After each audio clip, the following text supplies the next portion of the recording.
saves hundreds of lives. Tilly Smith is a courageous girl. She loves to help others. She is also interested in studies. Her favorite subject is geography. Her geography lessons helped her save about 100 tourists at the Mau Khao beach at Phuket, Thailand, hit by tsunami. At the time, Tilly was only 10 years old. In 2004, she had visited Thailand with her parents and younger sister. Just before coming to Thailand, her geography teacher Andrew Kearney had taught her about tsunami. There were many tourists when she was at the beach with her family.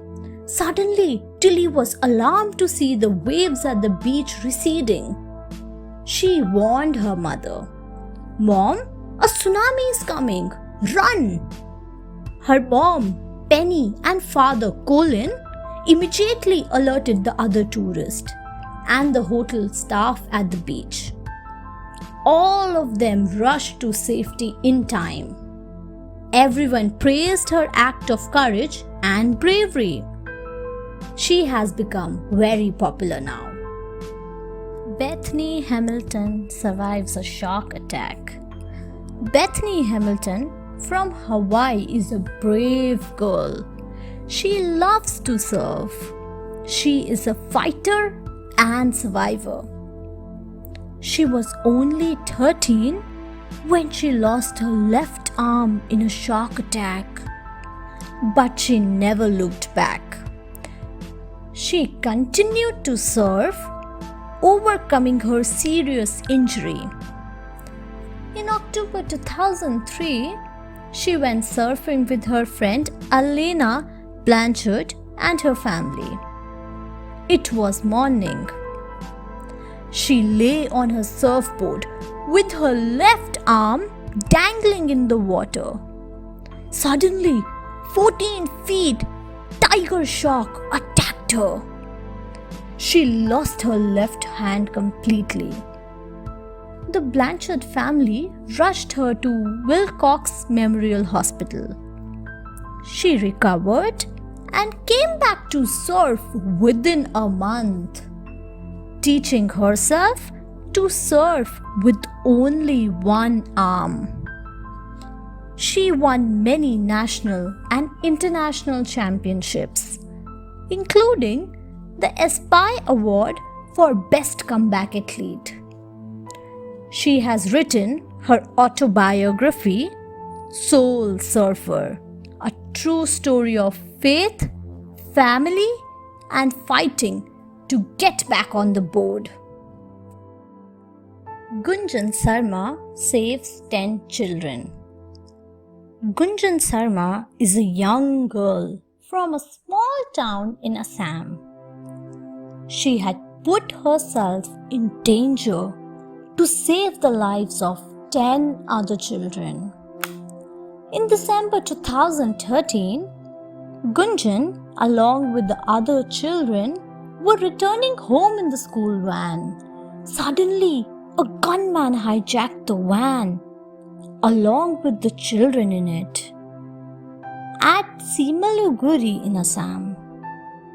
The driver wanted to save the children, so he dashed the van into a drain. The kidnapper picked a small child up and asked the other children to follow him. All the children started crying. Then the 14-year-old Gunjan asked the gunman to take her and leave the other children. The kidnapper took Gunjan through a dense forest.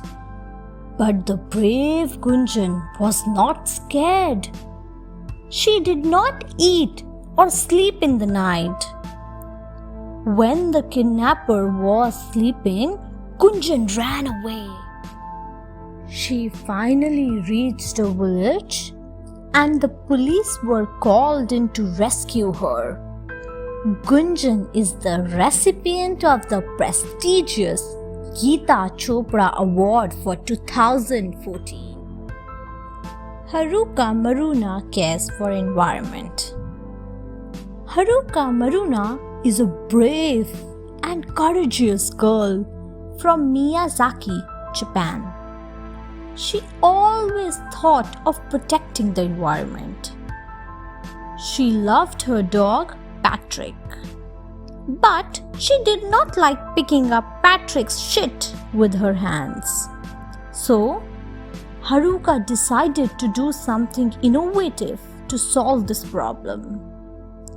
Although she was a young girl at the time, yet she thought of making a pooper scooper that was different from other scoopers. She made an eco-friendly paper scooper. It breaks into dirt when thrown away instead of taking space in the landfill. Her dad, who runs a design office, was very happy to see his daughter caring for the environment.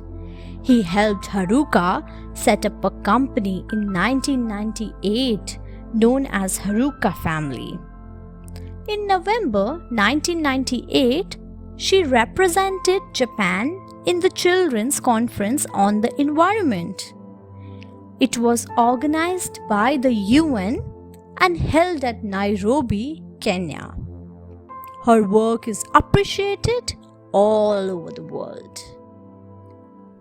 Robert Cook sacrifices himself to save a girl.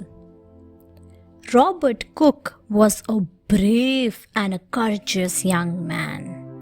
As a skydiving instructor, he was ready to protect those who trained under him. His bravery cost his life but saved the life of 21 years old Kimberly Deer. In August 2006, he was flying with the first-timer Kimberly when the aircraft engine failed. The aircraft was rapidly falling down. But Robert did not panic. He asked Kimberly not to worry. Keeping himself cool, he then made Kimberly sit on his lap, hooked her harness to his, and embraced her. He turned his body so as to protect her. Finally, the plane came crashing down. Robert took the impact of the crash upon himself. His body acted like a cushion for Kimberly. She survived the crash thanks to Robert's noble sacrifice. But Robert lost his life, acting as a human shield for a stranger. He was only 22. He was selfless since childhood. The man who put himself at risk. During the World War II, Hitler punished the innocent Jews because of his hatred. He put them in concentration camps where they met with tragic ends. Life in these camps was worse than hell. One concentration camp was in southern. We told Piliki heard about the camp in Poland. He decided to help people. He volunteered to be arrested and put into this camp. He wanted to gather secret information about the brutality in concentration camps and pass it on to the Allies forces fighting against Hitler. Witold stayed in the camp for 3 years. Thereafter, he managed to escape. The information he gave helped the world understand how prisoners were tortured and put to death. In the end, the Allies forces won the war. Vetoed was unfortunately executed by Stalin's police in 1948. Much later, in 1989, his bravery was recognized. He is described as a diamond among the Poland's heroes. Mark fights a panther to save Colton. In 2007, Colton Reeb had gone on a camping trip in Canada with his family. He was staying in a cabin. One evening, a big male panther attacked Colton from behind when he was going to an outhouse. The panther bit Colton's head as it locked its front paws around his neck. Mark Patterson, a family friend, immediately rushed to help Colton as he heard his screams. He kicked the panther 5 times, but the animal didn't. Mark then jumped onto the animal. He wrapped both his hands and one knee around the panther and squeezed its neck. The animal left Colton but threatened Mark. The panther growled loudly before attacking Mark, but Mark was brave. He also growled back, screamed and threatened the animal with his gestures.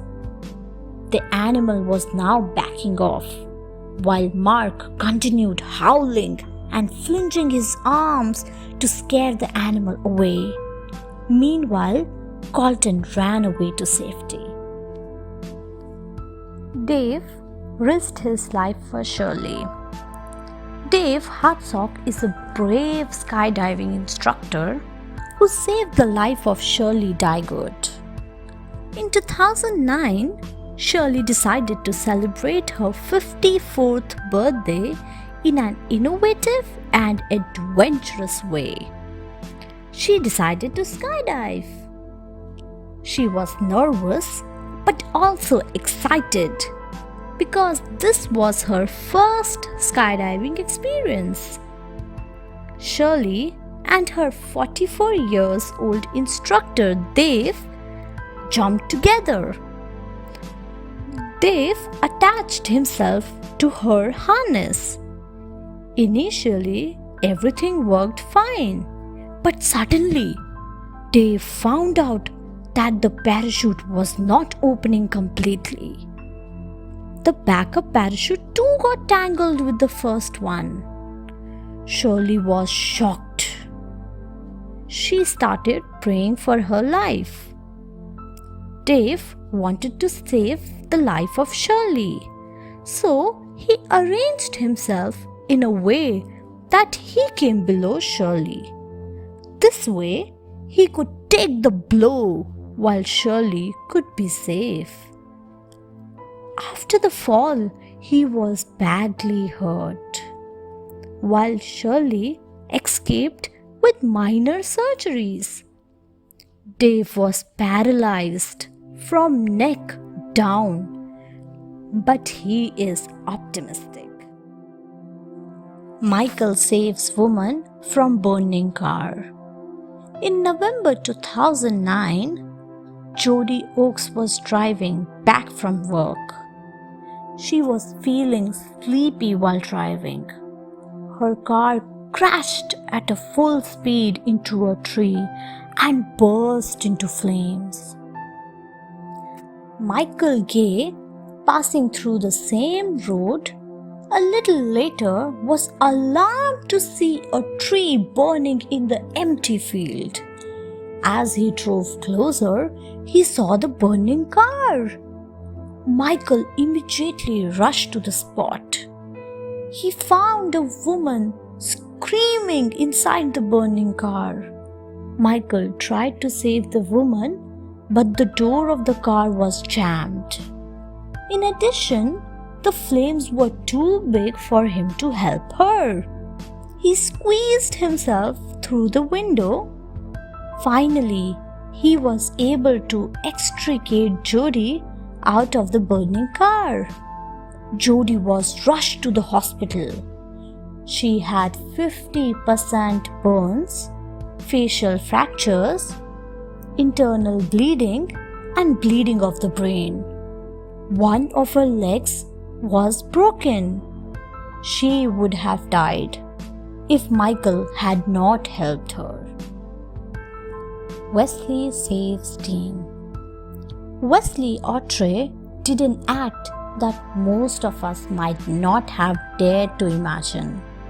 In January 2007, while waiting for a subway train with his 2 kids, Wesley saw a boy named Cameron Holopeter fall to the ground.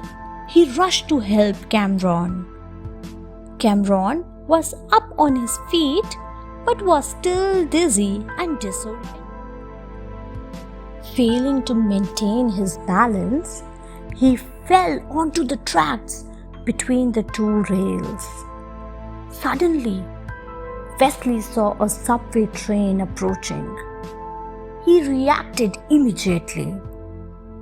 He did not have enough time to pull Cameron out of the tracks.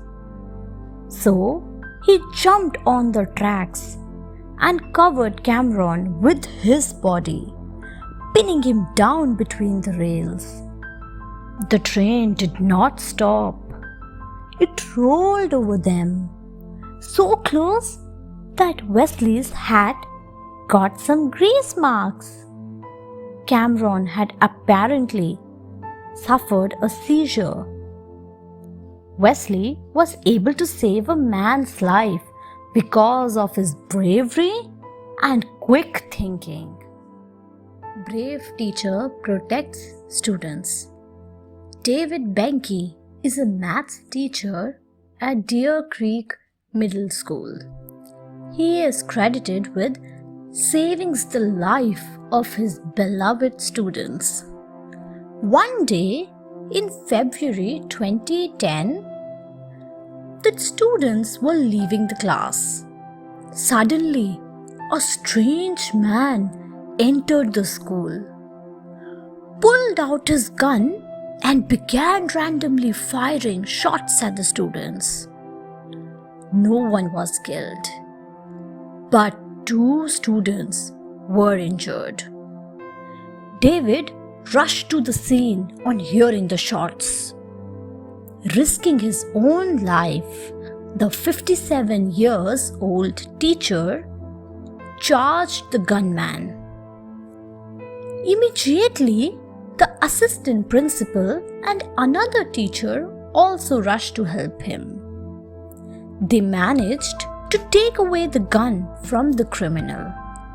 David does not want any praise because he said that he cares for his students.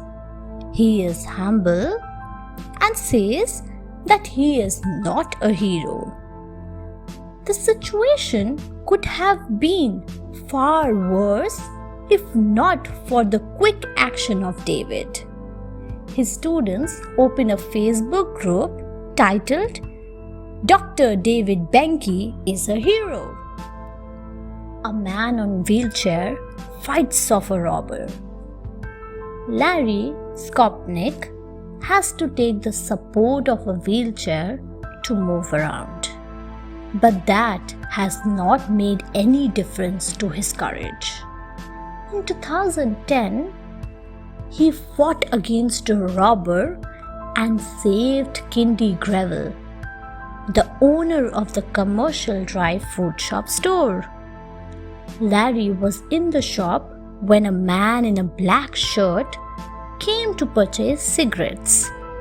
He gave a $1.50 note. Cindy immediately recognized it as fake.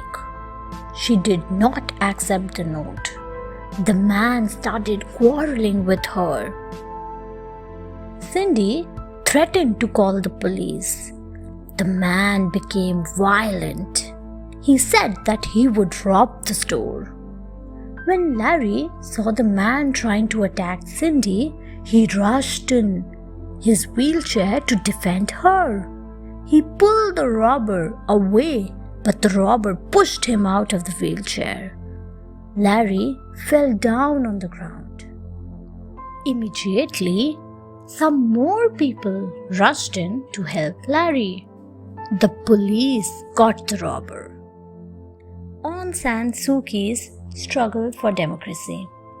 Myanmar is India's neighboring nation. The old name of this nation was Burma. This country was ruled by a dictator. The ruler of Burma did not give freedom to its citizens. People did not speak against the ruler because they feared him. He used to put any person who spoke against him in jail. So, no one spoke against him. But Aung San Suu Kyi was brave. She did not fear anyone. When Aung San Suu Kyi spoke against the ruler, she was imprisoned. She remained imprisoned for about 20 years. She had friends in many countries. They supported Aung San Suu Kyi when she was arrested. So, the ruler of Myanmar had to release her in 2010. After her release, changes were introduced in Myanmar. People began to enjoy freedom and democracy. The credit for reforms is given to the brave Aung San Suu Kyi, who got the Nobel Peace Prize in the year 1991. The brave Helen Keller. When Helen Keller was a child, she felt terribly ill. As a result, she could not hear and see. She became deaf and blind. Most others in her position would lose every hope from life. But she was brave and courageous. She did not let her disabilities come in the way of her success. Slowly and gradually, she learned to communicate. She persisted in her efforts. She brought light into her world of darkness. She never stopped learning. She learned to read and write using her sense of touch. She became a graduate. The life of Helen Keller is inspiring. She must have been really brave to overcome her disabilities and challenges. She spent rest of her life lecturing, teaching, and educating people. She wrote many books. Today, many people are inspired by the story of Helen Keller. She changed history. People began to believe that those with disabilities can also overcome the challenges of life. 3 men embraced death to save many. In 1986, there occurred a serious nuclear accident in Russia. This is known as the Chernobyl Disaster. Deadly radioactive material entered into the environment, killing thousands of people. At this time, the 3 cleanup volunteers, Alexei Ananenko, Valery Bespalov, and Boris Baranov came forward to stop a nuclear meltdown. In this nuclear reactor, highly dangerous radioactive liquid contaminated a pool of water. The danger of blowing up was approaching every moment. The three men in scuba gear entered into the radioactive water to open a gate valve. They knew they would die, but they opened the valve for the contaminated water to drain out. This was a great act of bravery, which not everyone can perform. Had the three men not volunteered to enter into the contaminated water, there could have been a huge disaster. A thermal explosion could have possibly destroyed the whole Europe completely. The three men died of radiation within days. Teens rescue two kids. Roy Madrill Jr. and Chris Martinez are two brave teens from Tucson, Arizona. One day, they were at a local fuel station to fuel up. Suddenly, they heard a woman crying for help. The woman was 27 years old, mother of two children. She was screaming that a carjacker had speed off with her car and two children. Inna, the mother, was talking to someone outside the car when the carjacking took place. Hearing her cry loudly, Madrill and Martinez rushed to chase the carjacker. While Martinez was driving, Madrill called 911. He informed the police about the incident. The carjacker stopped briefly to drop the 6-year-old kid. Later, the police chased the carjacker and caught him. The criminal was sentenced to 6.5 years of kidnapping and auto theft. The mayor of Tucson and the Red Cross gave the teenagers a Real Hero Award. Seth Cartwright saves grandma. Seth Cartwright is 12 years old boy who lives with his parents and grandmother Rose in their home in Vernonia, Oregon. He is now being hailed as Brave Seth, as he had risked his life to save his grandmother from a raging fire. In 2012, Seth smelled leaking gas at his home and looked around for the source. Just then, he saw his grandmother lit a cigarette in her bedroom. Within seconds, she and the entire house was engulfed in flames. She was barely able to walk. Seth knew that no one else was in the house to save the grandmother. So, he went inside the room and managed to carry his grandma safely out of the house. He requested his neighbors to call the ambulance. Although their home was damaged by the fire, yet the grandmother was saved. All because of Brave Seth. The hero of 1989 Tiananmen Square. China is a neighboring nation of India. It is a big and powerful country. There is no democracy in China. People do not have freedom in China. In 1989, the students began protesting against the Chinese authorities. A large number of protesters assembled at Tiananmen Square in Beijing. The Chinese government ordered the army to use force against the protesters.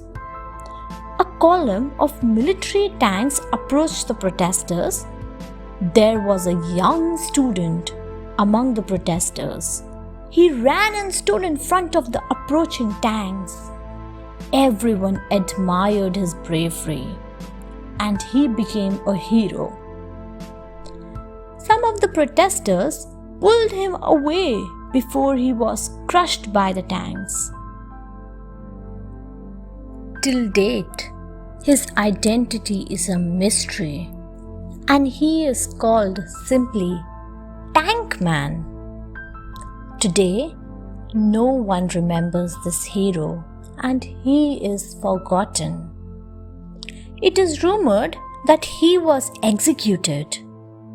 Others believe that he went into hiding. But at that time, the Times magazine listed him among the 100 most influential people in the 20th century. Gandhi's Dhandi March. Mahatma Gandhi was among one of the bravest people in the world. He fought against the mighty British without any weapon. He and his followers suffered terrible hardships and were jailed again and again. He broke the laws that were made against the Indians, but he never used violence. Once, the British government in India imposed tax on salt. Everyone, from rich to poor, depends on salt for cooking food. Gandhi opposed this law because the price of salt should be negligible, since poor people also consume it. In order to break the salt law, Gandhi decided to trek a distance of 248 miles along with his followers to Dhandi, a coastal town. He and his followers decided to make salt at Dhandi. The British used violence against them. They did not allow them to break the law. However, this incident exposed the true face of the British rule. Gandhi became a hero of millions of hearts. The courageous Rosa Parks. Rosa Parks was a brave woman in America. Some decades ago in America, the white people did not treat the black as their equal. The blacks were segregated, which meant they were not allowed to study in schools where the white children studied. The black people were not allowed to sit with the white people. Rosa Parks was an African American. She did not like to be discriminated. One day, she was going by bus. She was asked to give up her seat for a white passenger. She refused. She was arrested because she had broken law. Her act of courage and bravery caught the attention of media and people. She became popular overnight. The civil rights movement was already going on in America. Her act of bravery gave strength to the movement. However, her bravery was soon forgotten, and she remained unrecognized for about a decade. Later, she received national recognition. Maria, the brave swimmer. Maria was a brave girl.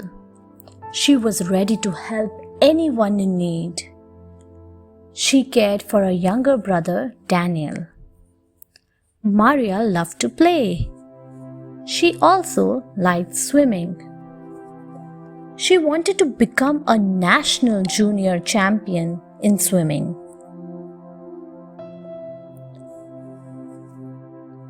Her father would help her. He would record her timing when she swam. One day, her father exclaimed, "Well done, Maria! You have beaten the record time of the last year's champion." On the day of the swimming championship event, she arrived on time. She was prepared. Her parents also came to see the event. As the referee blew the whistle and indicated to start the race, Maria jumped into the pool. She was ahead of everyone. Suddenly, she noticed her friend Julia being drowned. She quickly swam to save her. Julia was saved, but Maria lost the race. Everyone was happy when she won the Bravery Award. Joe, the brave rider. Joe loved horses. His father owned a stud farm with many horses. Some of them were the world's best horse breeds. These horses were tall and strong. Joe was especially fascinated by a tall and strong horse, brown in color. He called this horse Ace. He loved Ace because it followed his command. Joe loved to ride on Ace as it swiftly sped through the fields. One day, a customer came to purchase a horse from his father. The customer selected a grey-colored horse. This horse was fast but difficult to control. The customer decided to ride this horse to test its speed. After running for some distance, the grey horse went out of control. The customer began shrieking in fear. Joe immediately rode on Ace to help the customer. After chasing for some time, Ace caught the other horse while Joe brought it under control. The customer thanked Joe.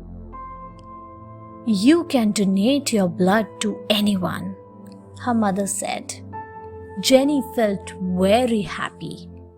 One day, Jenny was playing with a little girl, Alina. Suddenly, Alina fell off the swing. She was rushed to the hospital.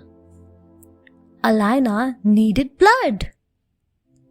Jenny volunteered to give her blood, but the doctor said, "Little girl, you are too young to give blood. You need to be 18 years old." Without losing time, Jenny called her mother, who donated her blood. Finally, Alina recovered and thanked Jenny. Jenny helps her friend. Jenny is only 10 years old, but her knowledge and understanding beyond her age. The other day, her class teacher taught her about the importance of blood in a human body. She listened to the lesson carefully. When she came back home, she asked her mother, "Mama, what is my blood group?" "Darling, your blood group is O negative, the same as mine. It is a rare blood group." Malala defies terrorists. Malala Yousafzai is a brave young girl from Pakistan. She is interested in studies and wants every girl to study. Her home is in the Swat Valley in Pakistan. When she was only 12 years old in 2009, she wrote about the Taliban terrorists in her area. They did not want the girls to study. They wanted the girls to remain covered in veils. Malala did not follow the orders of the terrorists. She continued going to the school while many other girls did not go to school for the fear of the terrorists. Malala did not fear her life. One day in 2012, some terrorists came looking for her when she was in a school bus. They shot her 3 times. Malala was immediately hospitalized for treatment. Later, she went to the UK where she recovered. God did not want her to die. She recovered and received the Nobel Prize in 2014. Everyone praised her bravery. Dinah saves the audience. Dinah is a brave girl from Russia. She has a sister and a brother. She is the eldest among them. She loves to play with her younger siblings. Dinah loves animals. She does not fear dangerous animals. One day, Dinah went to watch the circus along with her family. Everyone was enjoying the circus. The children sat totally mesmerized before the spectacular display in front of their eyes. Suddenly, a tiger came out of the cage. It began roaring. It looked violent. It did not listen to the commands of the ringmaster. Dinah was sitting in the front row, very close to the ring. Suddenly, she saw a circus net lying nearby. She asked her father to help her with the net. In a quick move, she and her father threw the net over the tiger. The tiger was under control now. Everyone praised her bravery, and her photo was published in the newspaper the next day. Ayo finds his lost sister. Ayo lives in a village in Kenya. Ayo is the elder of the 2 siblings. Her younger sister is Imara. He loves to play with his younger sister. He cares for her. Ayo's mother and father go to work in a farm. The children do not go to school. One day, Ayo and Imara were alone in their hut while their parents had gone to work in the farm. Imara was playing outside her home while Ayo was looking at his picture book.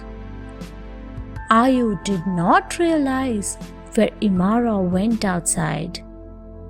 He called her name loudly, but there was no response. Ayo was shocked to find his sister missing. He didn't know what to do. He quickly informed the village chief about his missing sister. The village chief sent his men across to search for her. Finally, Imara was found in an animal farm.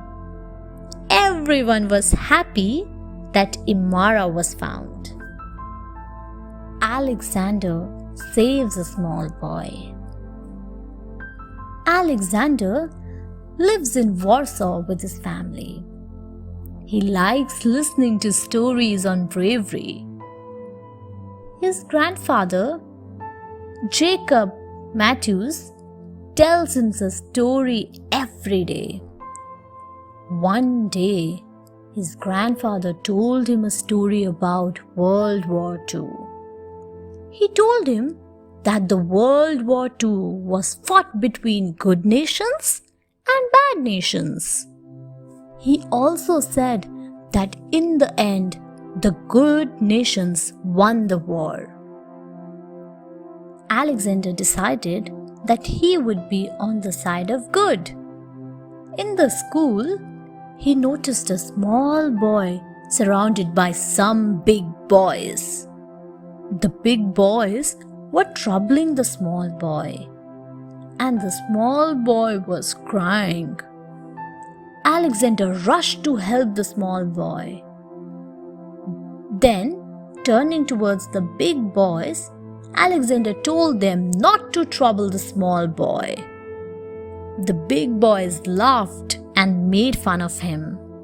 Alexander was fearless.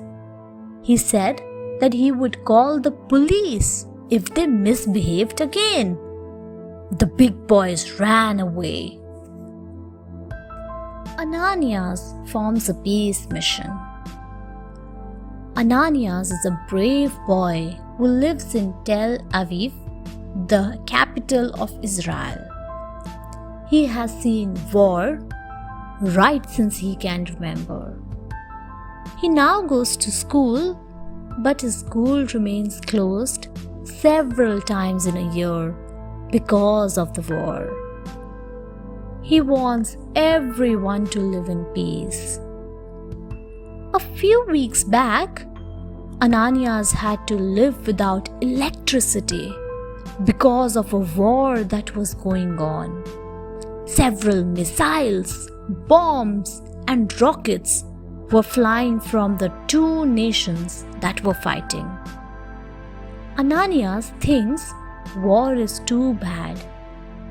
It causes loss of life and properties. He wants to do something so that war may not take place again. Ananyas asked his class teacher about war. He asked her how one could have peace. His teacher suggested him to form a peace mission beginning from his school. Ananyas has formed a peace mission. His peace mission includes children from all over the world who dislikes war. The brave boy from Greece. Ariston lives in Athens, the capital of Greece. He has read the stories of many brave Greek warriors. He is interested in reading the story of his nation. His teacher has told him that Greece in the ancient times was a powerful nation. There were artists, poets, writers, philosophers, and politicians in Greece. But he is most fascinated by the Greek warriors. Ariston wants to dress like a warrior. In the fancy dress competition in school, he won the award for the best fancy dress as a Greek warrior. He looked majestic in an armor and sword riding a horse. Now Ariston wanted to do a real act of bravery. He had seen brave warriors in movies performing daring feats. His father told him that the acts in movies are not real and no one should try to imitate them. Instead, he can participate in sports. Hence, he has started playing football in school. Frehivot fights chain snatcher. Frehivot is a young and brave girl. She has come all the way from Ghana to study in India. Frehivot lives alone in a hostel for girls. In the beginning, she had no friends, but now she has many friends. Frehivot feels lonely in a new society, but her friends cheer her up. One day, Frehiwot went shopping alone in a market nearby. She liked the market because she could find many items that were not available in Khan. She loves Indian beads and ornaments. She feels good and confident while wearing those ornaments. While coming back after shopping, it was late evening. Suddenly, she felt a slight tug on her chain. She realized that her chain was snatched when she saw a man running away. She was a fast runner. She ran after the man and hit him hard. She knew martial art. The man returned her gold chain and ran away. Josh saves his family. Josh was a courageous boy. His parents always complained that Josh always ate junk food. But Josh loves to eat junk food. He could not participate in sports and other activities. His mother used to scold him, but he would not listen. One day, Josh was going with his family to attend a marriage outside the town. They were waiting on a platform for the train. The family was carrying costly items like gold jewelry in the luggage. Josh began pestering his mother for chips. The mother did not want to create a scene there.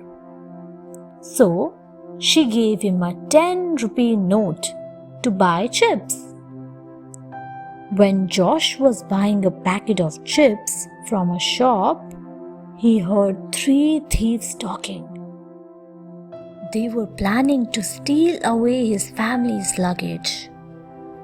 He came and quietly informed his parents about it. The thieves were caught as his father called the police. Bruno helps tourists. Bruno lives in Milan, a beautiful city in Italy. There are beautiful lakes and gardens in Milan. Tourists come to visit Milan from all over the world. Bruno knows little English. He can understand and speak English at the primary level. Bruno wants to become a tourist guide when he grows up. His father is a tourist guide. Every evening after his school, he accompanies his father to tourist spots. He watches his father explaining the importance of lakes, gardens, museums, and mountains. One day, Bruno and his father, along with some tourists, were riding a gondola. Gondola is a beautiful long boat. There was a child in the gondola. Suddenly, he fell into the lake. No one but Bruno noticed the child falling. Bruno immediately jumped into the lake and saved the child. His parents thanked Bruno. Everyone said Bruno is a brave boy who helps those in need. Norgay Dorji helps the injured child. Norgay Dorji is a small and happy child who lives with his family in a village in Bhutan.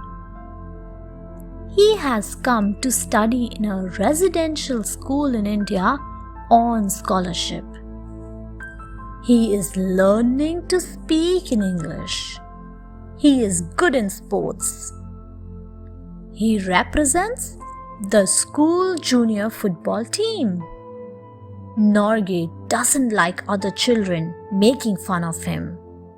They say he has small eyes. Norgay feels bad, but he does not say anything. One day Norgay was playing football. The children in the opposite team were playing foul. They had deliberately hit him with boots because he was a good player, and the opposing team was losing the game by 2 goals. Suddenly, a child from the opposite team fell down. He was severely injured. Norgay rushed to help. He carried the child to the medical room. Now everyone liked Norgay. They did not make fun of him. Nick catches the thief. Nick is an intelligent student. He wanted to learn new things. His favorite subject is science. He wants to invent machines and gadgets for different uses. His science teacher encouraged Nick to read science. He helped Nick do the projects. One day, a burglar stole away valuable items from Nick's house.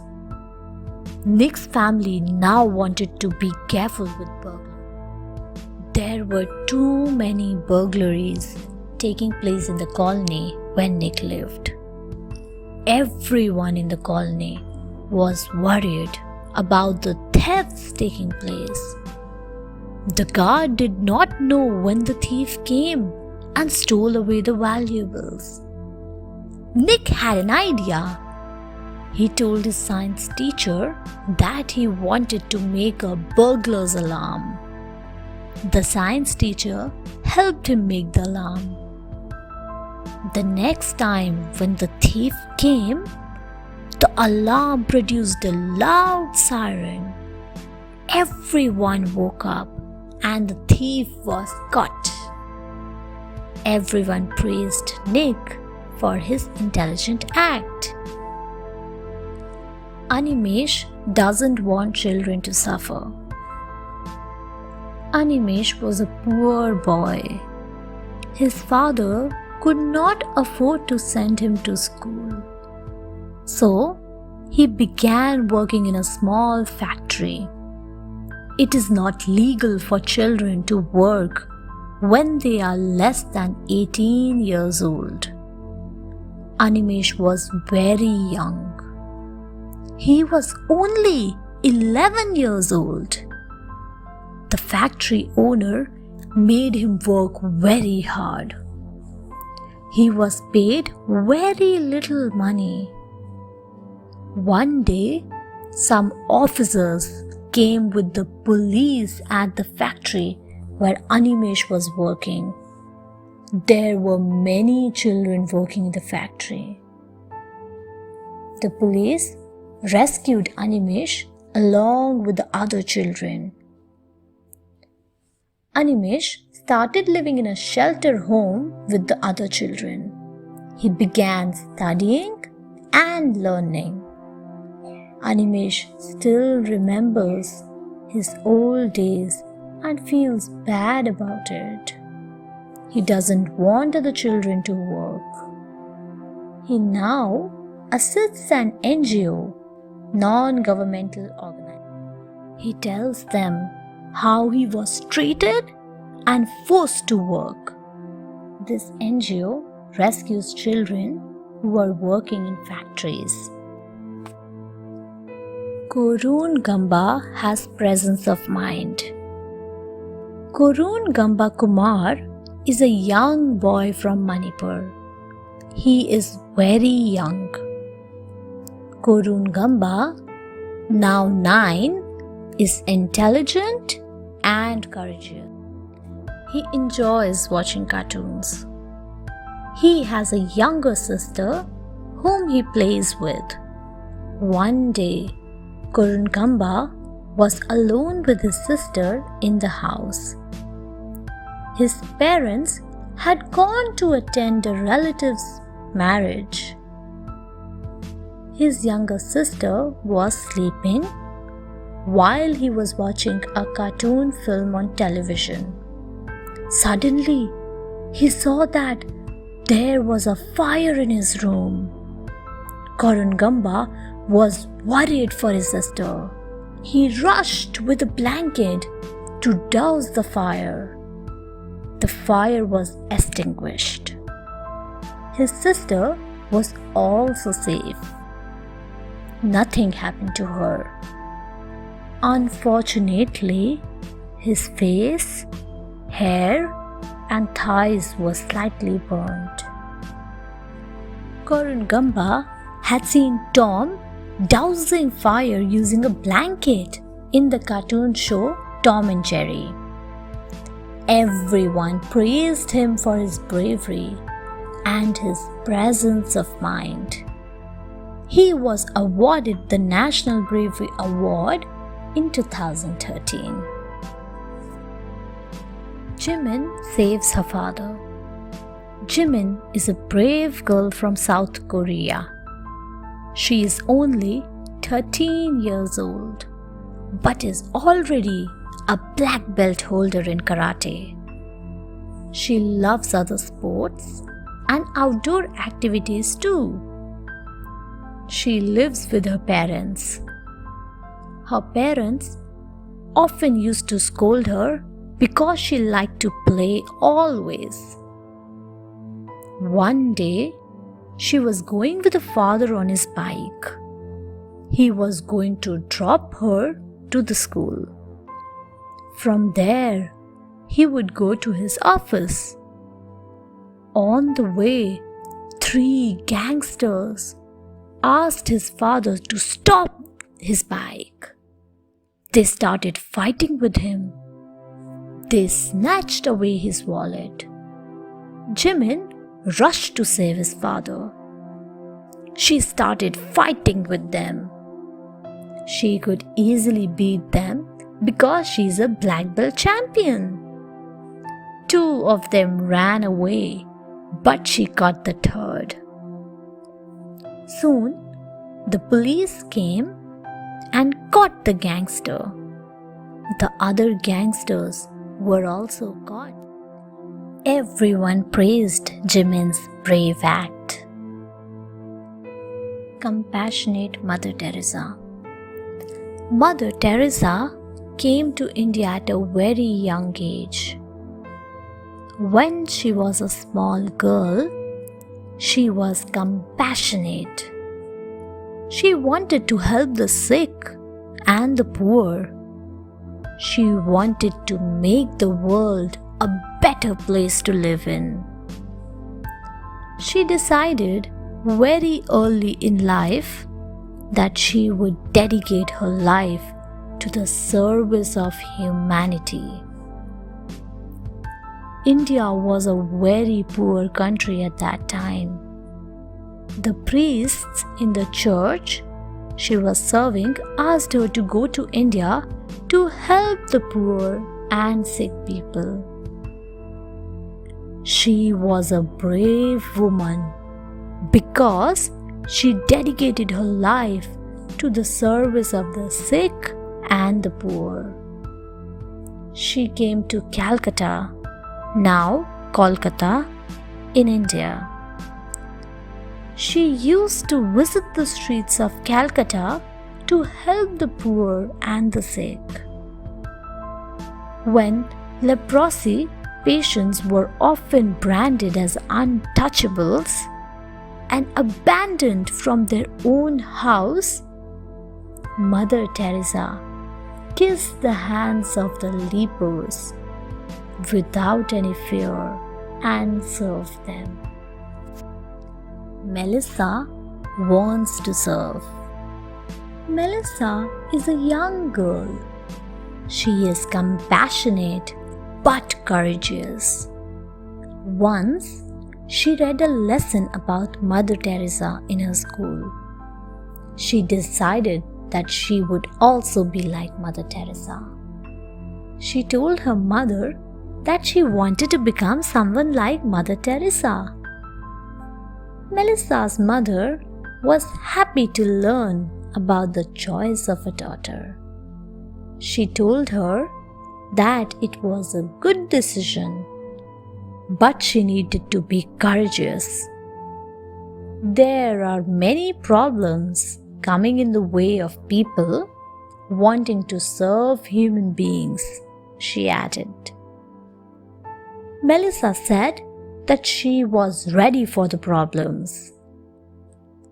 One day, while coming from school, Melissa saw a small dog whining. The dog had met with an accident and was severely injured. Melissa brought the puppy to her home and nursed it well. In a few days, the dog recovered. Her mother praised her. She said, "You have a compassionate heart. You will do well to serve everyone." Ahmed saves a small boy. Ahmed is only 12 years old, but he is extremely brave and courageous. He lives in Iraq. He does not like the war going on in Iraq. Every day, he has to live under worries. Whenever he hears news about the war, he prays to Allah for peace. Ahmed decided that when he grows up, he will ask people not to fight, but to love one another. One day, Ahmed was going out. Suddenly, he heard the sound of bullets very close by. Ahmed understood that the terrorists were shooting innocent people with their guns. Suddenly, Ahmed saw a small boy behind the car. Ahmed fell down as if he had been shot. The terrorists thought that they had killed everyone around. After some time, Ahmed ran towards the small boy and hid himself along with the boy behind the car that was parked there. Later, both of them returned home safe. Greg and the Wolf. One day, a small boy, Greg, was sitting on the roof of his house. Suddenly, he saw a wolf passing below. Greg had heard many stories about a wicked wolf. The wolf would howl loudly in the night. When it howled, the children used to get scared. They would not sleep the whole night for the fear of the wolf. Greg wondered if this was the same wicked wolf that scared him every night. Just then, the wolf howled. Greg was not scared this time because he had seen the wolf. He did not fear the wolf, as he was perched on the top. He called all the children. The children assembled on the rooftop. Greg said, "Look, friends, here is the wolf that scares us every night." Suddenly, all of them started shouting at the top of their voices, "Thief! Scoundrel! Run back!" The alarmed wolf ran away. It never came back again. Dog saves girl from kidnapper. Amina was a little girl who lived with her mother and a dog. She called her dog Goofy Amina's mother trusted Goofy to take care of Amina when she left her alone. The brave and faithful dog had been with the family since Amina was 2 years old baby. One day, Amina's mother told Goofy to take care of Amina till she came back. Little Amina was a restless child. Finding nothing to do, she walked out of the house. Goofy caught her skirt, but she shoved him away and ran on the way. Amina met a candy seller who was a wicked man. The candy seller showed Amina some candies and asked her to follow her. As Amina walked after the man, Goofy rushed from behind. He began to bark and grabbed the man's right ankle with his teeth. The man ran away. Thus, Goofy, the brave dog, saved Amina from the kidnapper. The courageous Philemon. Philemon was a courageous boy who lived in a village nestled in the mountains. His mother was always worried about him because he would run away deep into the mountainous woods. His mother often warned him not to venture alone into the woods. It was feared to be infested with wild animals. One day, Philemon went into the woods. He encountered a tiger cub in the woods. His teachers had told him that animals do not attack humans if they are not harmed. Philemon walked away. Then he encountered the tigress, the cub's mother, but she did not harm him. Philemon had lost his way in the woods. The courageous Philemon was also wise. He knew his house was to the east of the woods. He also knew that the sun sets in the west. The sun was setting, so he began moving in the opposite direction. Finally, he reached his home. Peter escapes courageously. Peter's father was a rich businessman who doted on his little son. He would buy him toys and chocolates.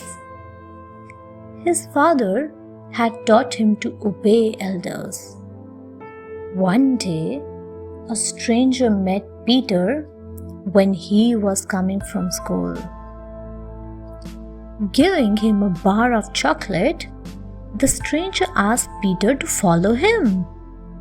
Poor Peter. He didn't know that he was kidnapped. The stranger was a notorious criminal. He phoned his father and asked him to pay a huge ransom and take Peter back. Peter's father was worried. Peter was alone in a room. One day, when the kidnapper was sleeping, Peter ran away.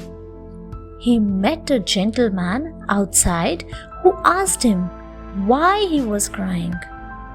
Peter told him everything and gave him his father's mobile number. Soon, Peter's father came with the police.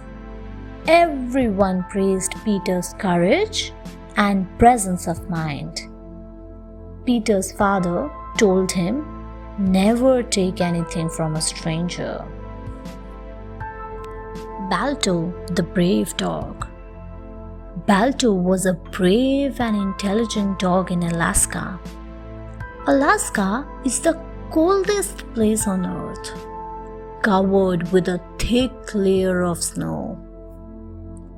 Sled, pulled by dogs, is the only mode of transport here.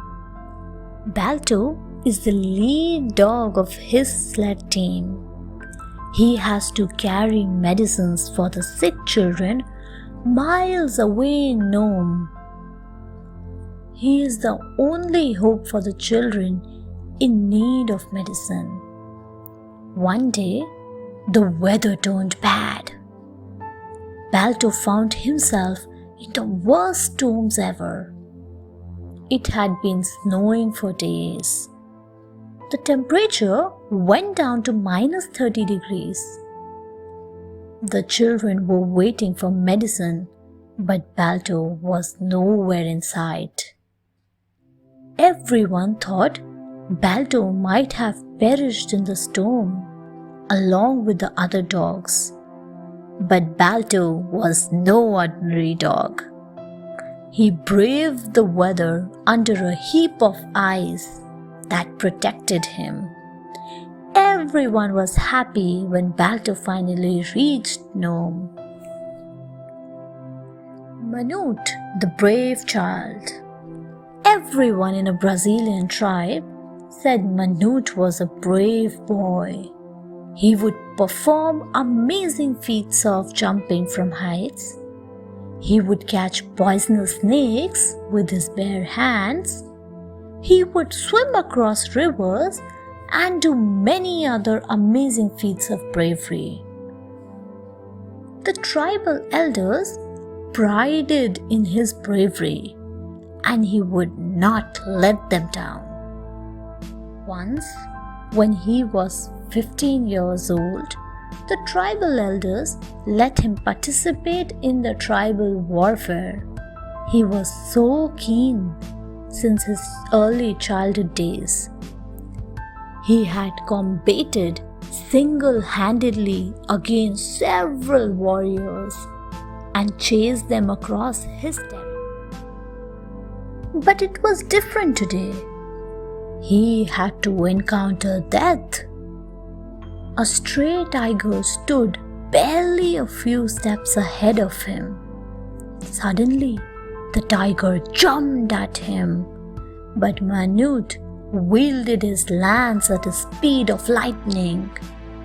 The injured tiger turned back and escaped into the forest. The tribesmen honored Manute by beating drums and lifting him on the shoulders. Brave Hamid. Once upon a time in Persia, there was a poor but intelligent boy called Hamid. Although he did not go to school, yet he was beyond his age in wit and intelligence. He was sharp enough to understand words spoken in whispers. One day, Hamid noticed a group of men, all dressed in fine muslin clothes and looked like wealthy traders. They were conversing something in whispers that no one but Hamid understood. He understood from their conversation that they were thieves waiting for the night to descend so that they might carry out their mission. Hamid's heart pounded and his nervousness grew. But he was brave. So he did not let his fear overcome him. He quietly ran to the police chief of the city. Initially, the guards did not let him enter in, but Hamid prayed. Finally, they let him speak to the police chief. Thanks to Hamid, the thieves were caught. Abdullah, the brave shepherd. Abdullah, a poor boy in Kashmir, loved his flock of sheep. He used to wander in the far-off mountainous terrain, shepherding his flock. The herd of sheep sustained Abdullah and family throughout the year with meat and wool. One day, while shepherding his sheep, Abdullah saw some dangerous-looking men armed with guns coming in his direction. Abdullah was not only just wise and intelligent, but also was brave and courageous. He hid himself behind a rock and watched the dangerous men digging trenches. Abdullah quietly moved down the mountains. He had 1,000 questions in his mind. Who are these men? Why are they there? Why do they have guns? Just then, Abdullah saw a military jeep coming. He indicated the jeep to stop and courageously told the officer what he had just seen. Soon, the dangerous-looking men were caught and were found to be terrorists. The army gave a bravery award to Abdullah. Malaika, the courageous girl. Malaika and Jemina were cousins living in Afghanistan. They studied together till class 5, when Malaika's father decided not to send her to school anymore. Poor Malaika. She could not study after class 5. Jemina's father soon found a job in the US and her family shifted there. Malaika's father decided to get her married. Poor Malaika. She cried and then went to sleep. That night, she dreamt that she had started going to school again. The next morning, she courageously told her father, "Abu Jan, I don't want to marry now. I want to continue my study." Her strict father scolded her a lot. Malaika was upset. The next day, a surprise awaited her when Jemina's father came from the US. He said that he was taking Malaika to the US to give her good education. After a lot of discussion and arguments, Malaika's father agreed to the proposal. Malaika is a happy girl now. The brave Angela. Little Angela was in class 2, but she was intelligent beyond her years. She would often watch her mother cook in the kitchen and wonder at the tasty dishes her mother made. Her mother used to scold her to go and study. She did not like Angela coming to the kitchen. One day, Angela's mother was cooking in the kitchen when she came and stood by her side. Her mother shouted at her to go and study. Angela went to her room. After a long time, she went to the kitchen again, but was aghast to see that the gas burner had been turned on and no one was there. The flames were raging high. She had seen how her mother operated a gas stove, so she immediately turned off the burner Just then, her mother came.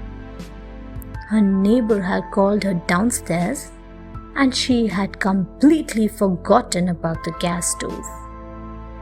The mother praised Angela for averting a danger. The brave Afro-American girl. Helena was a sweet little girl who was as innocent as any child. Helena was an African girl who lived in America. When Helena complained to her mother, she told her, "My sweet child, you are too weak and too poor to do anything. It was been always like that here in America." Poor Helena felt bad, but she decided to do something. She grew up and studied well. She wrote poems, stories, and essays to show the black people's feelings and suffering. When the white people read her poems and stories, they felt ashamed of their behavior. The brave Birsa. Birsa lived in a happy society. This society had everything one needed.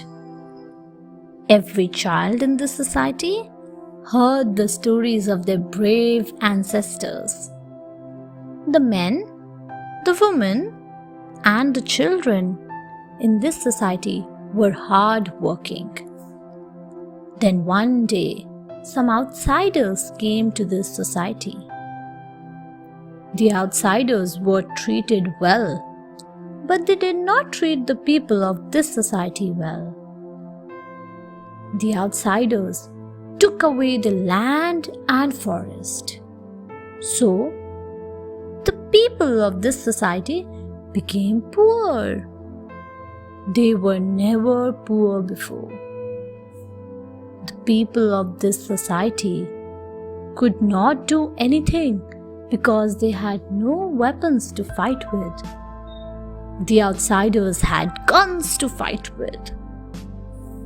Then brave Birsa decided that he would arrange his men, train them to be fighters, and fight against the outsiders. Birsa fought the outsiders with bows and arrows. The outsiders had guns, but in the end, Birsa won the battle, and the outsiders were driven away. The brave prince. Once upon a time, there lived a brave prince called Arthur. When he went to the battlefields in his shining armor, the enemies ran away in fear. Arthur was not only brave, but also kind at heart. So whenever anyone met the prince with any problem, he came forward to help. One day, an old lady came to meet Prince Arthur. She said that she had no one to look after her in her old age. She also said that her neighbors were troubling her because they wanted to encroach upon her land. Prince Arthur assured her not to worry. He sent his soldiers to bring the neighbors who troubled the old lady. The prince warned the neighbors not to trouble the old lady. The prince did not stop there, but made a law that anyone who troubled old people would be severely punished and put in jail. Monica saves her sister. Monica and Tanya were sisters. Monica was 4 years older than Tanya, who had just learned to walk. Although Tanya would try to walk on her own, yet Monica would not let her walk. She wanted to hold Tanya in her lap. Poor Tanya would start crying, while the mom would shout at Monica. Monica would then ask Tanya to catch her while she would run ahead. Tanya would fall down while trying to catch Monica, and then she would begin crying. Their mom would shout at Monica again. Then Monica would take Tanya outside so that their mom might not see them. One day, while playing hide and seek, Tanya strayed into the road. Monica saw her in a sudden glance. Just then, she saw a car approaching dangerously. Monica ran fast toward Tanya and pushed her away without caring for her own safety. Both the sisters were safe. Paul hits the bully. Paul was too small to save himself when the older boys troubled him in school. Paul seemed quieter than ever when he came home every day. His puzzled parents asked Paul to explain what happened in school, but Paul never spoke up.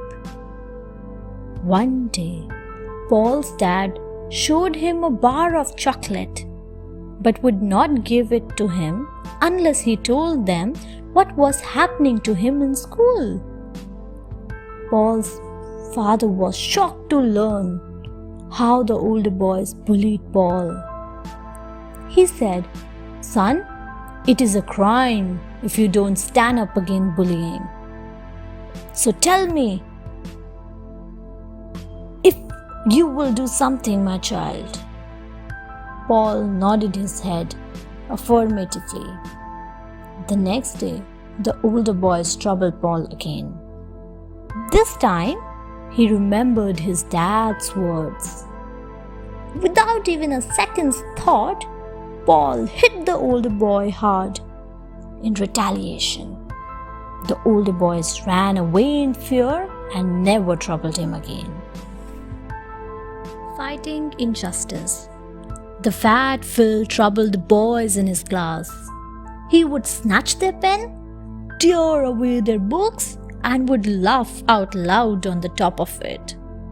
All the boys of his class complained to the principal. The principal warned Phil to behave.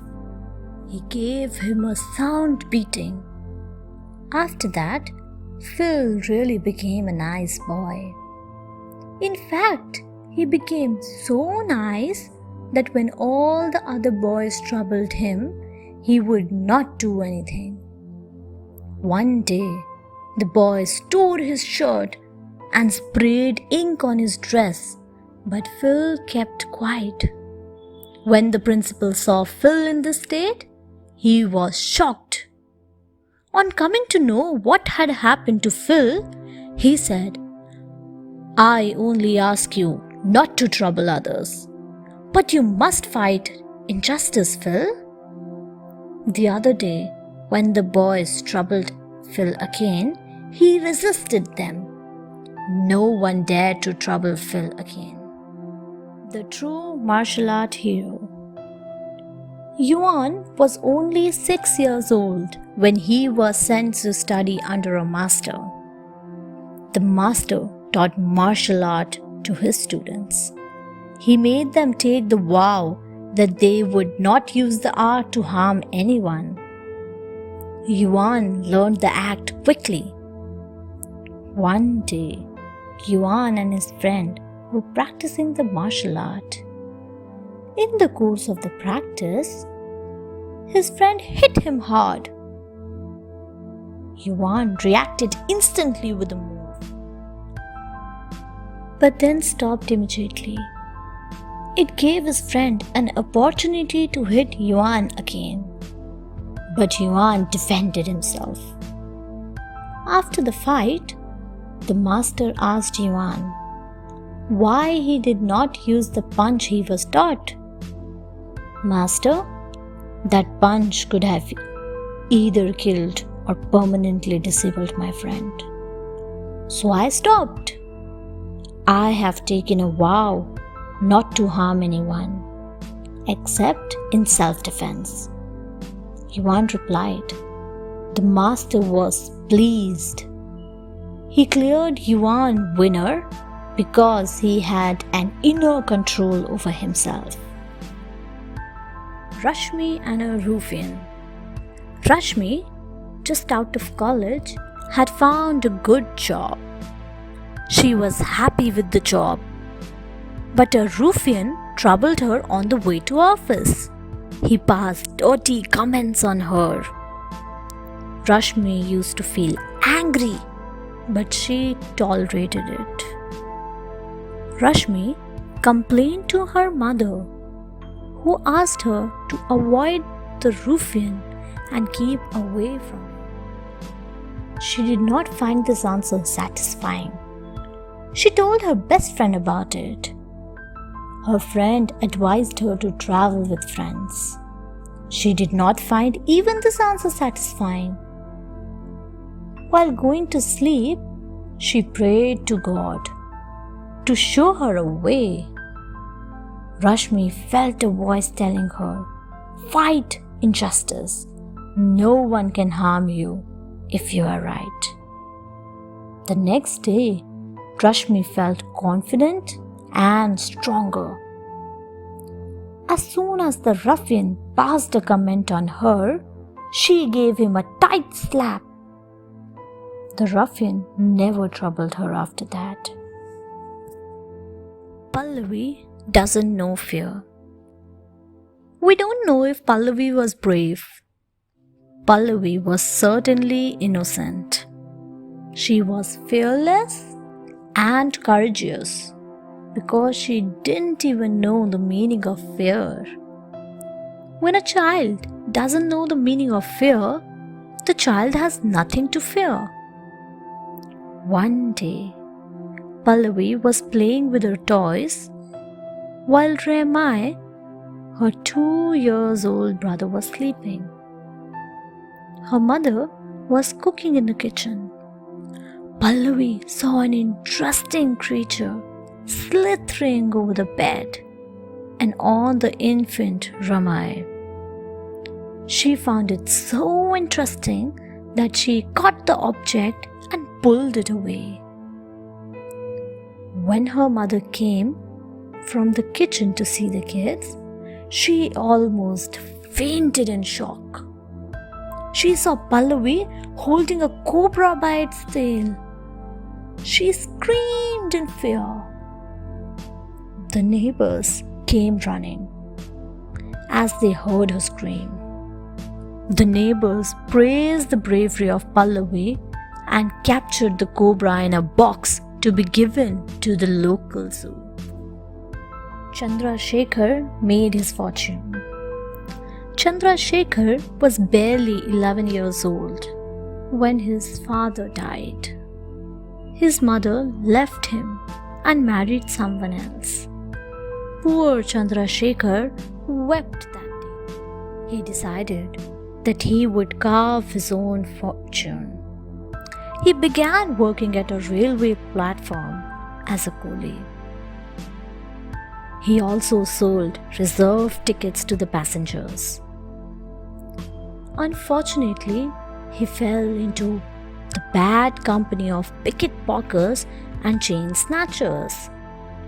One day, the police caught him. Since he was still a child, he was sent to a remand home.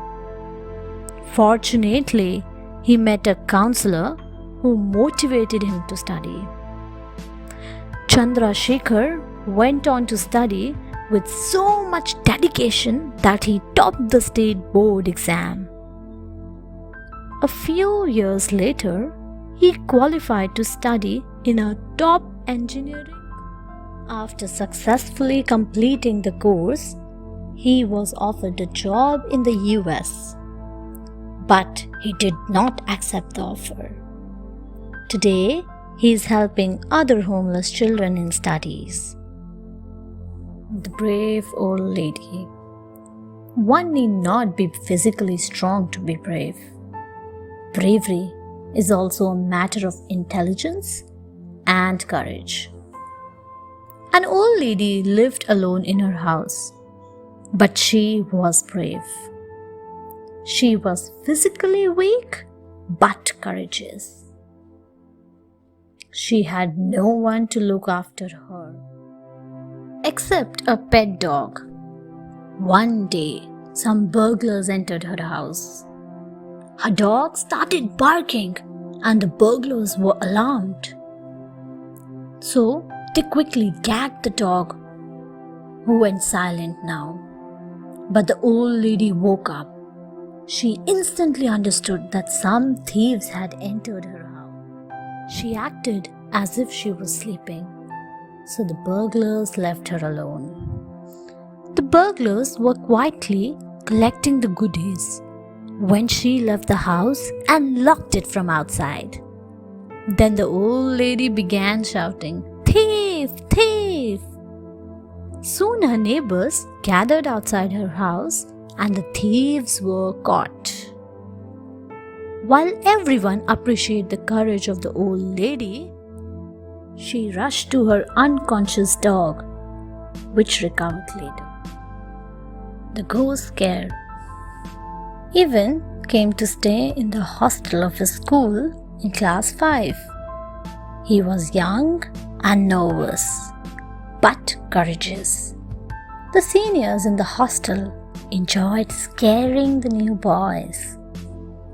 One day, a senior pointed out from the hostel window and asked the new boys, "Can you see the dark big tree?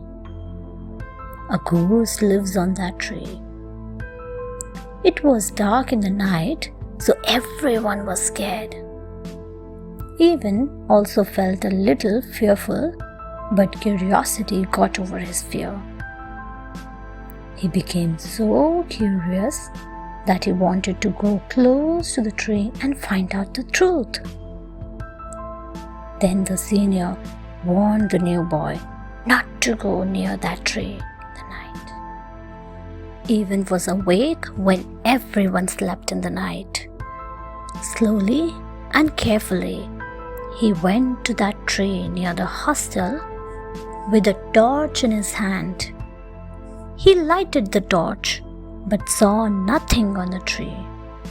He did not fear ghosts anymore. Ajay averts an accident. One day, Ajay's mother was not well.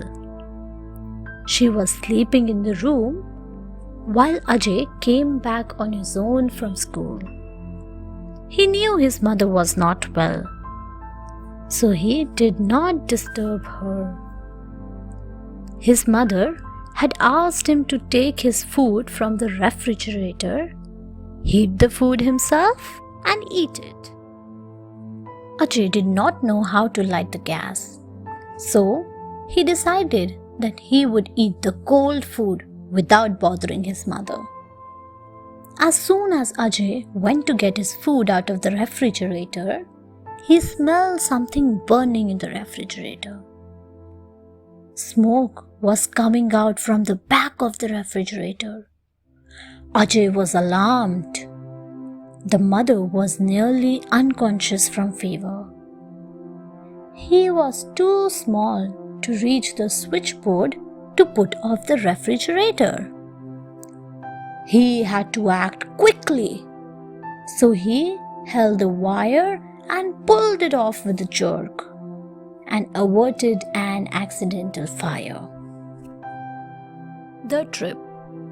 Once, some children had gone on a trip organized by their school. They had gone to Mumbai from Delhi. They liked Mumbai because everything there is fascinating and different. They visited several places such as Elephanta Caves, Juhu Beach, Mumbai Temple, Hanging Gardens, and many more. The children enjoyed traveling in the Mumbai local train. Once, only some children had boarded the train when it began moving fast. Many children fell off the train in an attempt to board it. Ravi, the school captain, did not lose courage. He warned the children loudly not to run. Those children who were in the train also panicked because some of their friends were left behind. Ravi acted fast and quickly. He ensured that an announcement was made at the next station. So all the children waited there. Some of the injured children were quickly administered first aid. The children decided to follow Ravi's instructions. Ramesh saves lives.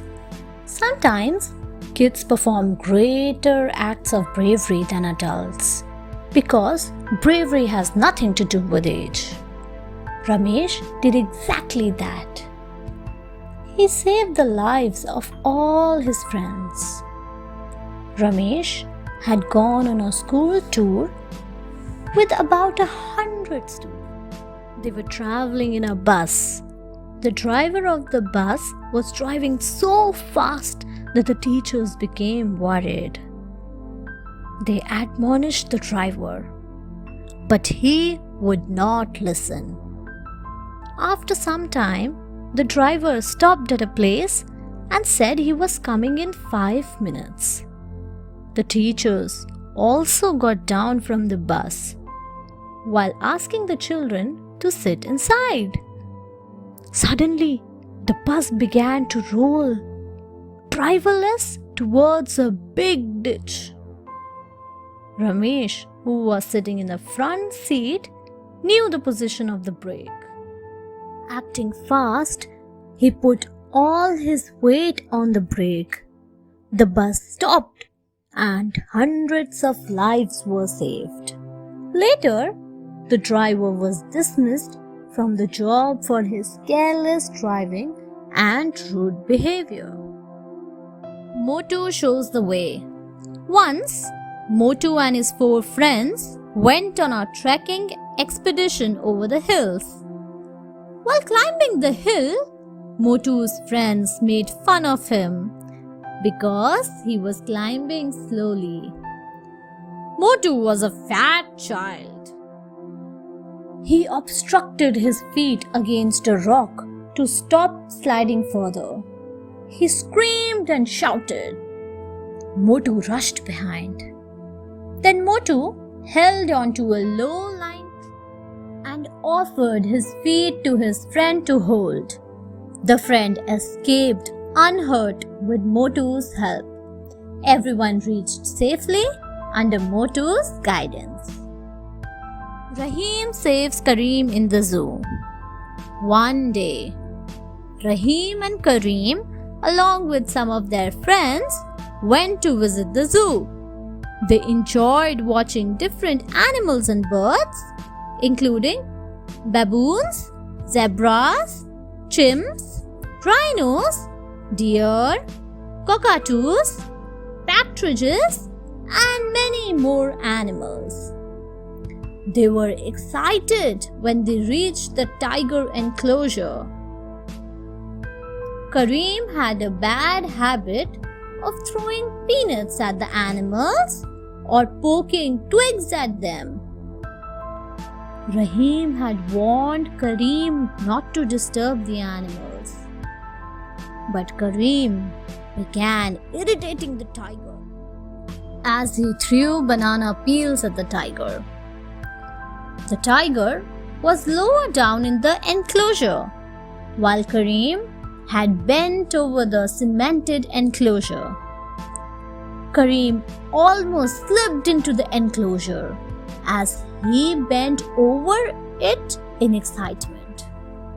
Rahim was quick to hold Kareem by his belt before he could have fallen down 20 feet in the enclosure and became the tiger's prey.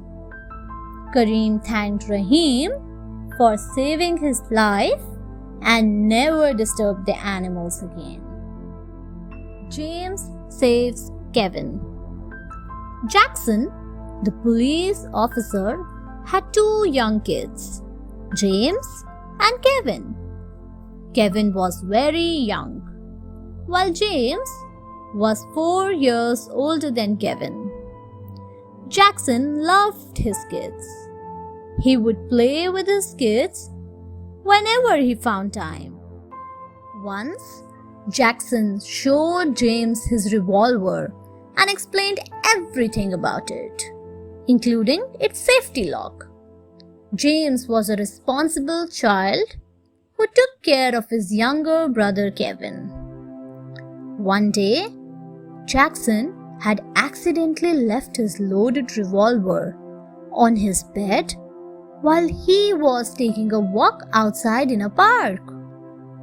Kevin began fondling with the revolver.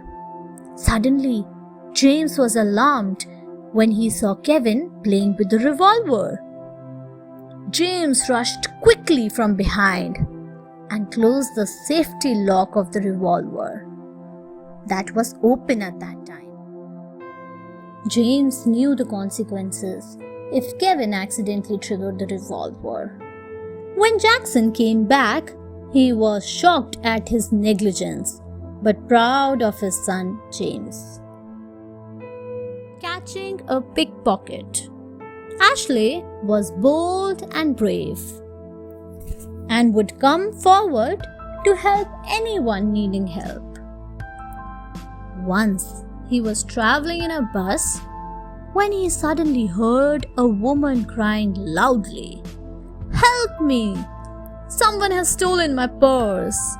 There are valuables in it." No one cared for the crying woman, while the bus continued to run. Ashley immediately shouted, "Stop the bus! Don't let anyone get out of the bus!"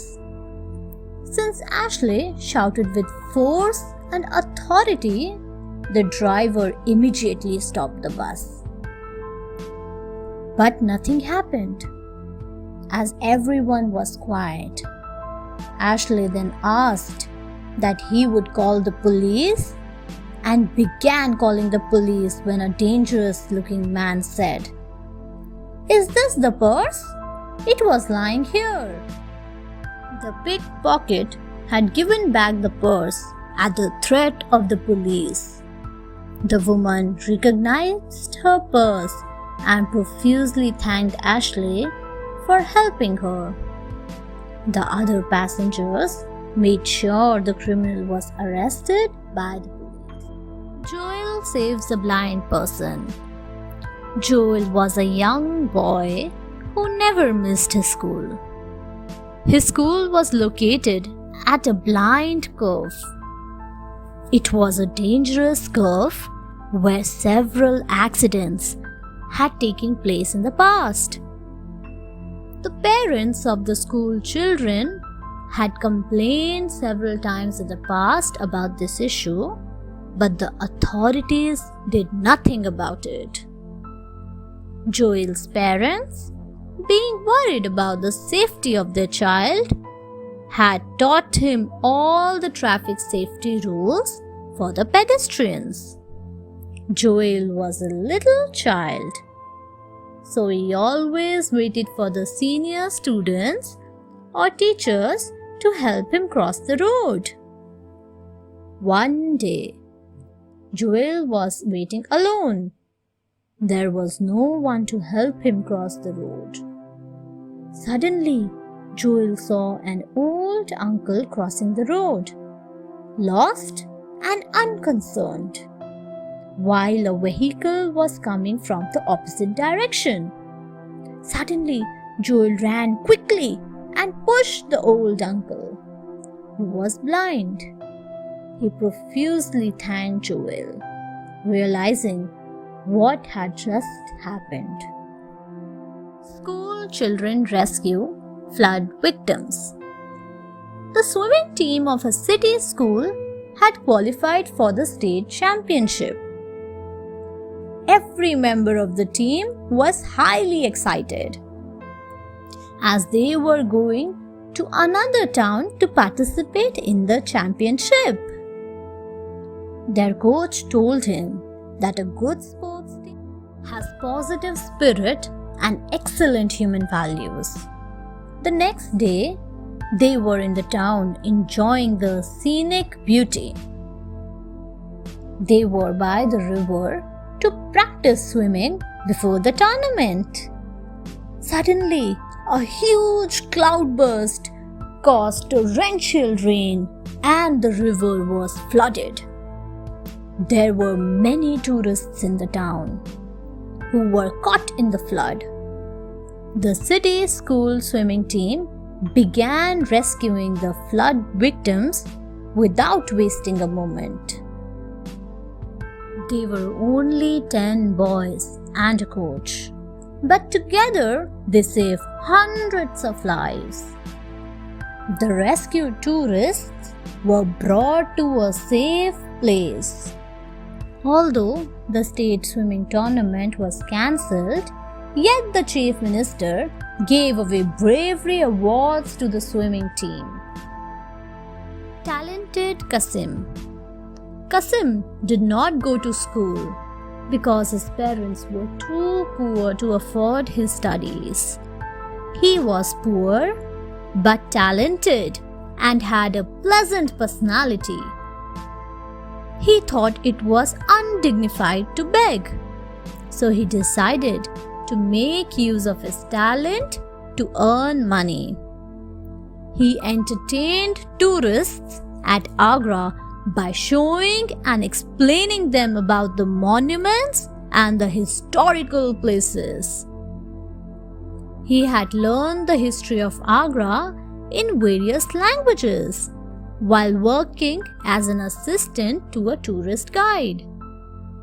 The foreign visitors loved to hear about Agra in the native language and paid him generously. One day, a tourist was very impressed by his talk and said, "You are too young to work for your living, my boy. Will you come to my country? I will educate and train you for future." Kasim readily agreed. Today, Kasim is educated and works with an NGO, non-governmental organization, to help the underprivileged children. Brave Kaushalya catches the chain snatcher. One day, a bold woman named Kaushalya was coming along with her neighbor Sandhya from school where their kids studied. They used to walk to the school while dropping and bringing back the children from the school. Suddenly, a chain snatcher swept past Sandhya and ran away taking her gold chain. Poor Sandhya became so nervous that she almost fainted out of fear. The brave Kaushalya ran after the chain snatcher, shouting loudly. Fortunately, some men were coming from the opposite direction. They were alarmed to see a woman running after a man. They had also heard her shout loudly. Without wasting a moment, the men caught the chain snatcher. Sandhya got her chain back while the chain snatcher was handed over to the police. While commending the bravery of Kaushalya, the police said that many more women got their gold earrings and chain from the chains. An old-time criminal. Rohan saves Mohan. The Ramleela show was held peacefully every year in a village. But this year, it was not so peaceful. When Mohan was chosen to play the role of Hanuman, Sanjay felt so jealous that he decided to take his revenge. Actually, Sanjay used to play the role of Hanuman every year. He did not want anyone else to play this role. On the day of Ram Leela, when Hanuman was about to fly in the air to Lanka, Sanjay decided to do a nasty act that might have nearly killed Mohan. There was a strong but thin wire over which Hanuman was hooked, so that he might appear as if he was actually flying. Sanjay went backstage to play his dirty trick. He wanted to cut the wire so that Mohan might tumble down. He was about to cut the wire when Rohan suddenly found him. He held Sanjay, threw him on the ground, and saved Mohan. Millie helps police. Although everyone was praising Millie, yet she thought she hadn't done anything big to deserve the praise. The local newspaper reporters had come to take her interview. The police inspector had also come to thank her. Millie was a poor girl who took tuitions to finance her studies. One day, she came across a woman who had promised to take her to the city where she would get a good job and lucrative salary. Millie wanted to take up the offer because she was poor, but she refused and went to meet the police inspector instead. The police arrested the woman, a child trafficker, along with the gang. In her interview, Millie told that there was a seminar in a school she had attended. In this seminar, the instructors had told the students that they should report the matter to the police immediately if someone offered them good jobs in a city. Thomas saves Rita's life.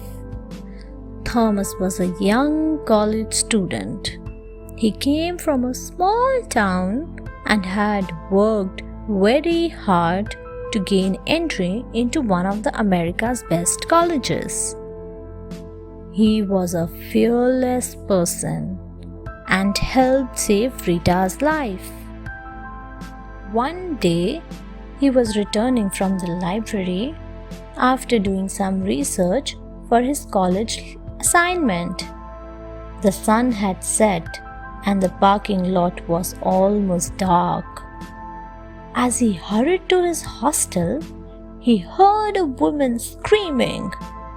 He turned towards the sound and saw two men attacking a female student named Rita.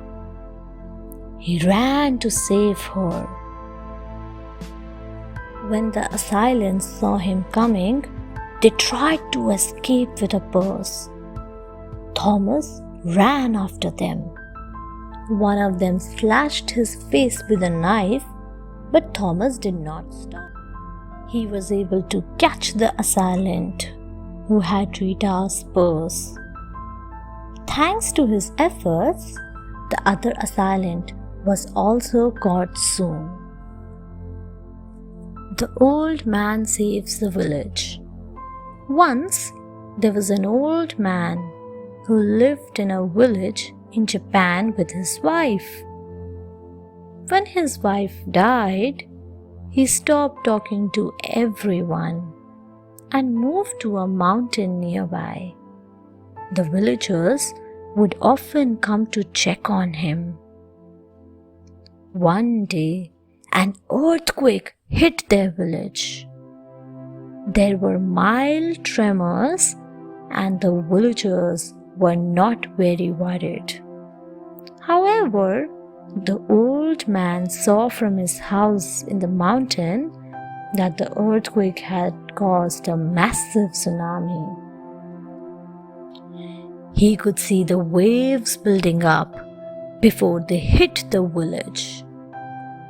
He knew that no matter how fast he ran, the tsunami would reach before him.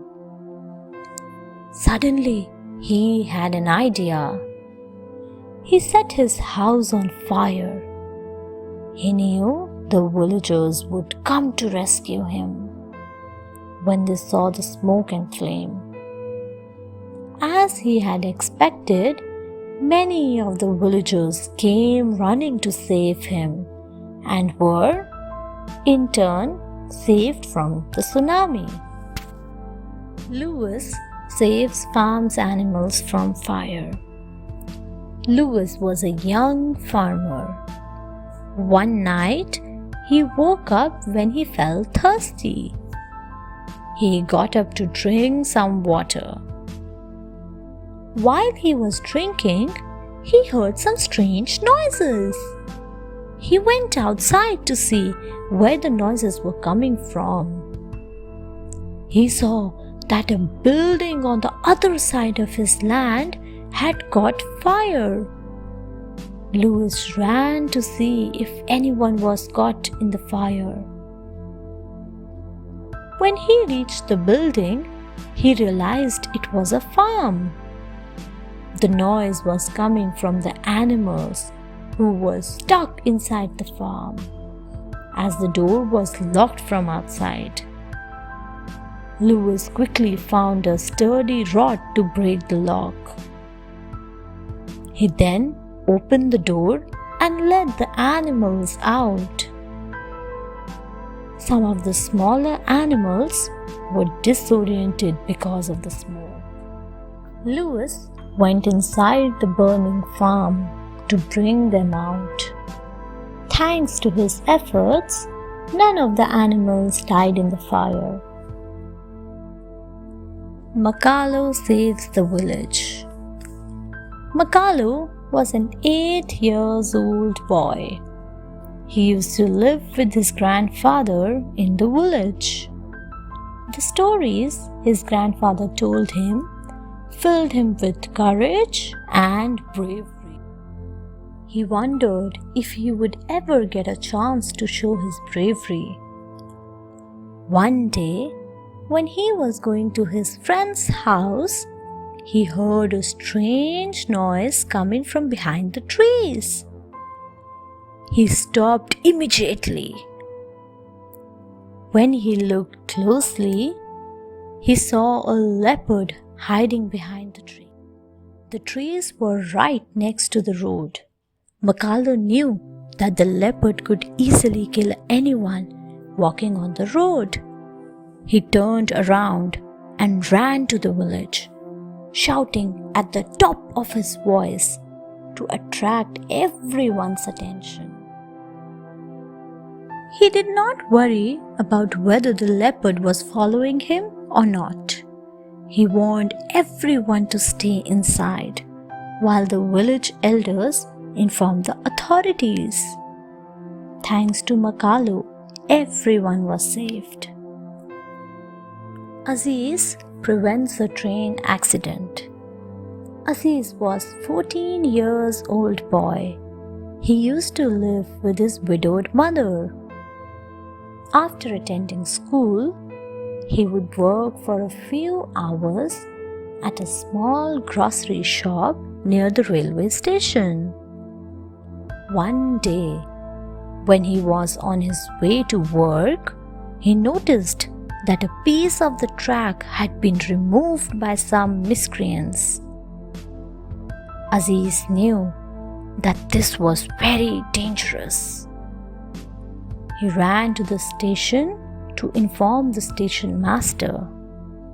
However, before he could reach the station, he heard a train coming down the tracks. If the train did not stop, it would be derailed and many passengers would die. Aziz decided to stop the train himself. He turned and ran towards the train. He took off his shirt and waved it like a flag. When the injured driver saw him on the tracks, He pulled the brakes immediately. Thanks to Aziz, all the passengers were unharmed. Manuel stands up for children. Manuel was an old man. He lived in Brazil. He used to sell food from a van every day to earn money. He used to park his van near Children Park, opposite the busy bus stand. Every day, children of all ages would come to play in the afternoon. One day, Manuel saw some thugs near the park. He was dismayed to see the goons not allowing the children to enter the park. They wanted to take control of the park so that they might use it for illegal activities. The children were scared and decided to leave. Manuel told the thugs to leave because the park was for the children. The thugs threatened to hurt him, but Manuel was insistent. Even when they attacked his van, he did not back down. Ultimately, the thugs had to leave since they did not want the police to come. Amelia saves her grandfather. Amelia was a 7-year-old girl who loved to go for walks with his grandfather. She especially enjoyed the season of cherry blossoms when all the trees in her town were filled with beautiful flowers. One day, Amelia and her grandfather were so carried away by the beauty of the cherry blossoms that they went farther than usual. Amelia was not worried since she was with her grandfather. Unfortunately, her grandfather had a sudden heart attack. He sat down on a bench to catch his breath, but before he could say or do anything, he fainted. The sun had begun to set, and Amelia did not know the way home, but she behaved very bravely. She ran on the path until she found an adult. Amelia told the young man what had happened with the grandfather and asked him to help. Finally, the grandfather was saved and everyone praised Amelia. Janet survives a blizzard. Janet was a very adventurous and active girl. She loved to go hiking with her friends. One day, she decided to go on a hiking by herself. She was able to cover a large distance and set up a camp in a quiet and isolated area.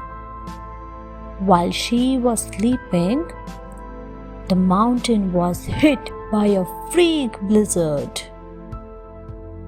When she woke up in the morning, her tent was surrounded by snow. Janet did not know what to do, but she did not lose heart. She took her essential belongings and decided to hike up the mountain until she found a clearing. She knew that the rangers would be looking for any survivors. After 14 hours, a helicopter spotted her and she was rescued. Janet's toes were damaged due to frostbite, but she did not lose her love for hiking. She returned the next year and completed her solo hike. Defoe's bravery saves his friends. Defoe was a young boy who was studying in school. Unfortunately, his village was in an area full of conflict. Every day there were skirmishes between the rebel army and the government. One day, when the boys were studying, the rebels attacked their school. They locked the teachers in one room and started threatening the students. Defoe knew that he would be caught and forced to join the rebels if he tried to run away. He hid behind a desk and waited for the correct timing. When the rebel went to the other class, he sneaked with his friends into a storeroom and locked it from outside. Then he ran into the staff room and hid in a cupboard under a pile of papers. The rebels left after a few minutes, taking as many boys as they could. They did not check the storeroom because it was locked from outside. Gabriel rescues two children. Gabriel was a teenager who liked to spend his free time by the riverside. He knew how to swim very well, but he also knew that one must always be careful while swimming. One day, he and his friends were playing near the river. "It is so hot. Let us go swimming," said a friend. "No," replied Gabriel. "This is not the right time for swimming. There are black clouds upstream, which means the river might suddenly swell up with rainwater." Suddenly, they heard the roar of water and saw water gushing rapidly into the river. To their horror, they saw that two children had been swept into the river by the sudden onslaught of water. Gabriel did not pause to think.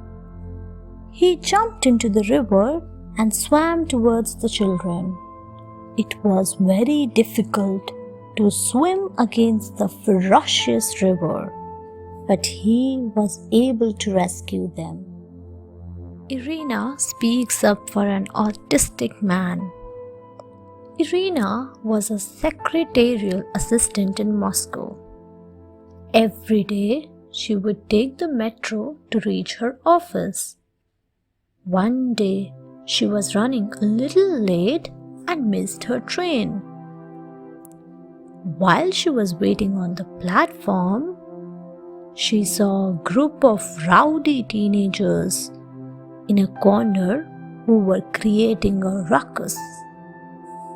At first, Irina ignored them, but then she heard some whimpering sounds coming from the group. She went to see what was happening. She was horrified to see that the boys were teasing an autistic man. They had taken his bag and were not returning it. The man needed his bag as it had his money and other documents. Many people were looking at the teenagers with disgust, but they were afraid to speak up since they could see the group had guns. However, Irina did not feel scared. She forced the teenagers to stop teasing the man and return his bag. Cheng saves a panda. Cheng was a student of zoology. It was his dream to work in the panda reserve. He liked to spend his free time observing pandas in their natural habitat. One day, when he was in the jungle, he heard a panda's cry for help. He moved slowly in that direction. A short distance away, he saw the panda. It was choking on something and was unable to make any noise now. Cheng knew that the panda might die if he went to seek others' help. However, if he went too close, the panda could attack and injure him. But there was no other option. By then, the panda was nearly unconscious. Cheng quickly opened its mouth. He saw that the panda was choking on a plastic wrapper that some tourist had carelessly thrown away. Cheng removed the wrapper with the help of forceps and managed to save the panda's life. Jhumki fights for ecology. Jhumki was a young girl who lived alone with her mother in their village in the Pichakio Western Ghats. Her father and brothers used to work in the city, while Jhumki and her mother farmed a small piece of land. One day, some men came from the city and told them that they would have to vacate their land. They said that they had bought the entire village as it was situated over a very large deposit of some mineral. Jhumki was aghast that the men intended to uproot the entire village and destroy the forest to dig up the minerals. At first, the villagers were dispirited, but when they heard Jhumki's fervent speech, they decided to fight for the land. They formed a human chain as a mark of protest. They refused to leave the land and declared the sale illegal, since none of the villagers had received any money or agreed to the sale of their ancient land. Courageous Bilal saves fellow boys. Bilal lived in Syria in an orphanage along with many other boys. One day, the orphanage was attacked by the Syrian enemy. The owner of the orphanage felt it was dangerous to keep the children there. So he decided to smuggle the boys to a safer city by hiding them among the vegetables he used to sell. On his way, he was stopped at a checkpoint set up by the enemy. He told the guards that he was going to the city to sell some vegetables. One of the guards was suspicious and decided to check the bags. He hid the bag in which Bilal was, but Bilal did not make any sound.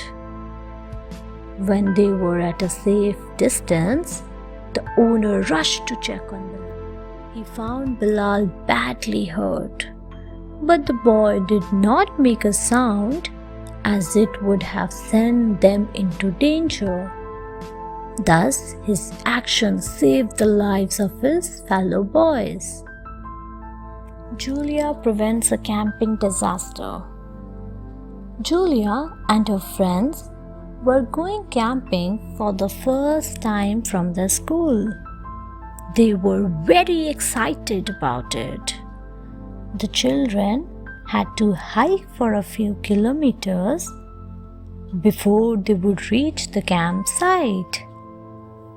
Julia and her friends were very excited by the beautiful birds and plants that they saw on the way.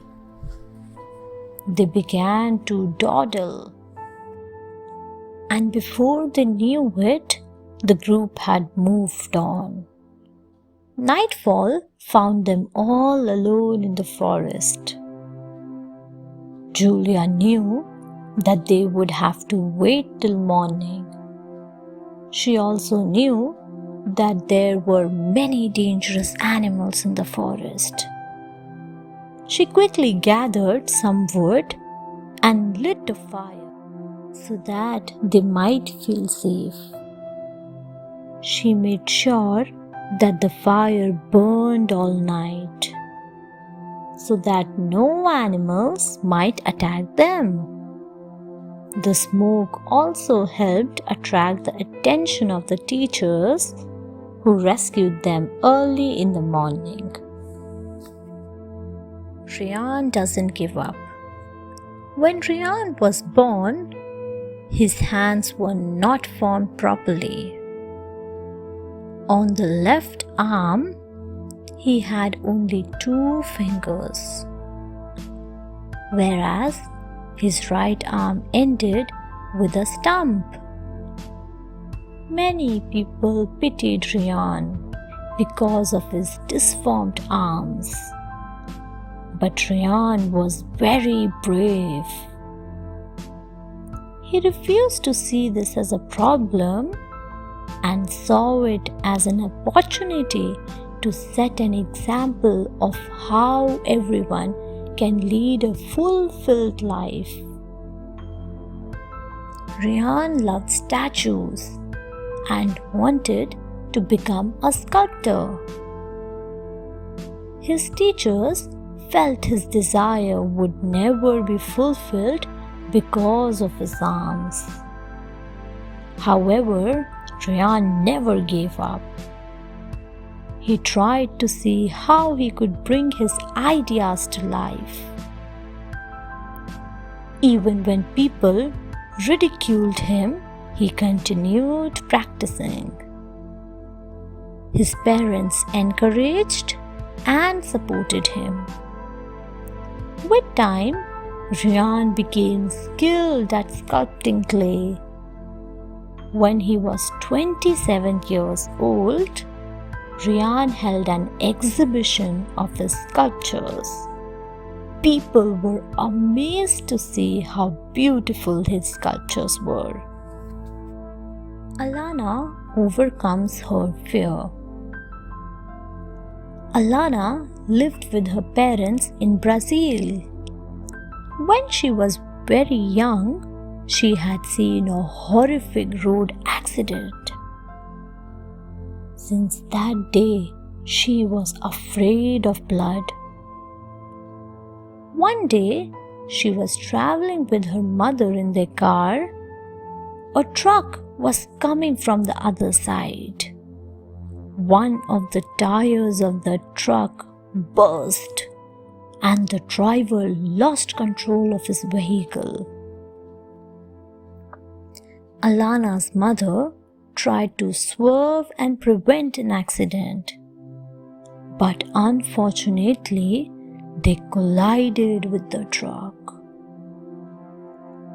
Alana was not hurt, but her mother's left arm was broken and she was covered with small bleeding cuts. Alana's mother was very frightened, but Alana knew that she had to help her mother. She took out the first aid kit, bandaged her mother's arm, and cleaned her wounds. After that, Alana helped her mother tend to the driver of the truck, who was bleeding heavily from the gash on his head. Al saves mom and baby from fire. Al was a young Nigerian man. He liked to go for a walk every evening after dinner. One night, he heard commotion on the street ahead of him. he could see that there was a fire raging in a building. When he reached the building, he saw a young lady had collapsed near the balcony door. She had hurt her leg and could not walk. She had her baby in her arms. I knew that by the time the fire engine would come through the narrow lanes, it would be too late. He ran into the building and climbed the stairs. There was smoke everywhere, and it was difficult for him to see anything. He followed the noise of the baby crying until he reached the lady. He pulled her onto his back and carried her baby in his arms and brought both of them out of safely. Nicholas and his friends freed the gypsies. Nicholas and his friends used to travel around the country during their holidays. They used to go from village to village and work for their lodging. This way, they could save money and help people as well. One day, they reached a gypsy settlement outside a village. They found many women and children living in caravans.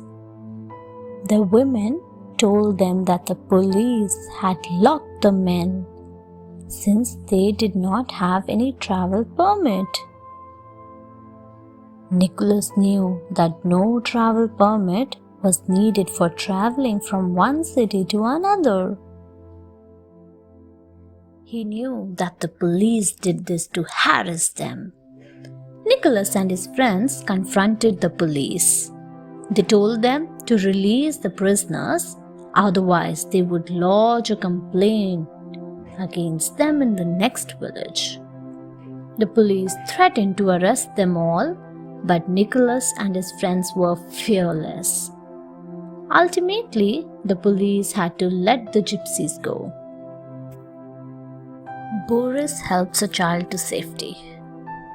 In 1990s, the former Yugoslavia was wrecked by civil war. Boris was fighting the war along with his people. He spent many years in the trenches outside the enemy villages. One day, while patrolling, he saw a small boy hiding behind a tree. At first, he thought that he might be a spy. A closer look revealed him as 8 years old boy. The boy belonged to the village that Boris was fighting against. He has wandered off, and now he was lost. He did not know how to return to his village. Boris decided to take him to the village border himself. He knew that he could be shot, but he did not want to put the young boy's life in danger. On the way back, Boris was shot twice by the villagers. But he waited for the shooting to stop before he sent the boy back into the village. Kezia speaks the truth. Kezia studied in the 9th grade in her school. She was a very popular girl and a good student. One day, the teacher was late. The children began playing with the ball in the class. This was against the rules. The children did not notice that the teacher was coming. When the teacher entered the class, everyone rushed back to his seat, and Alex was left holding the ball. The teacher was very angry at the behavior. The students began blaming Alex, saying he had brought the ball and was trying to show them some tricks. The teacher decided to punish Alex for playing in the class. Most students remained quiet, but Keisha told the teacher that it was not Alex alone who was to blame. All of them had been playing.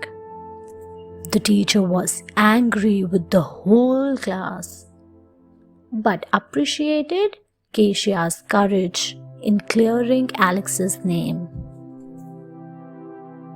Kiara keeps her promise.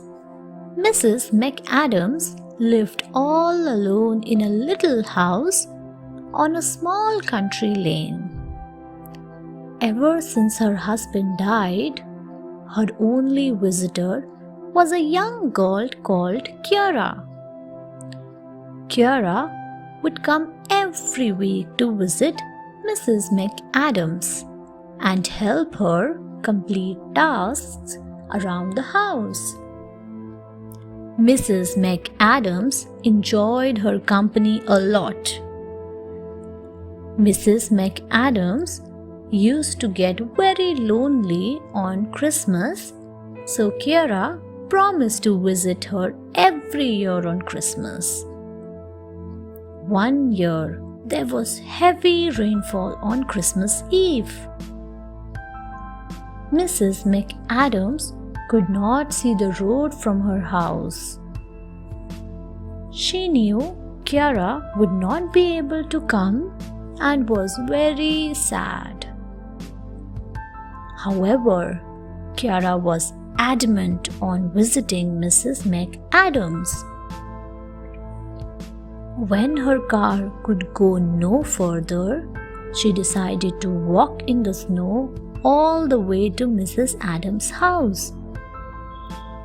It was very cold and dangerous to go by herself, but Kiara did not want to break her promise.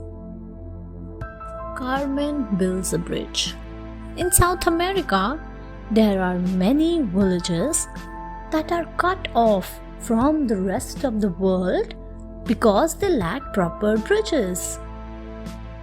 One day, Carmen saw a documentary on TV about a village where there was no bridge.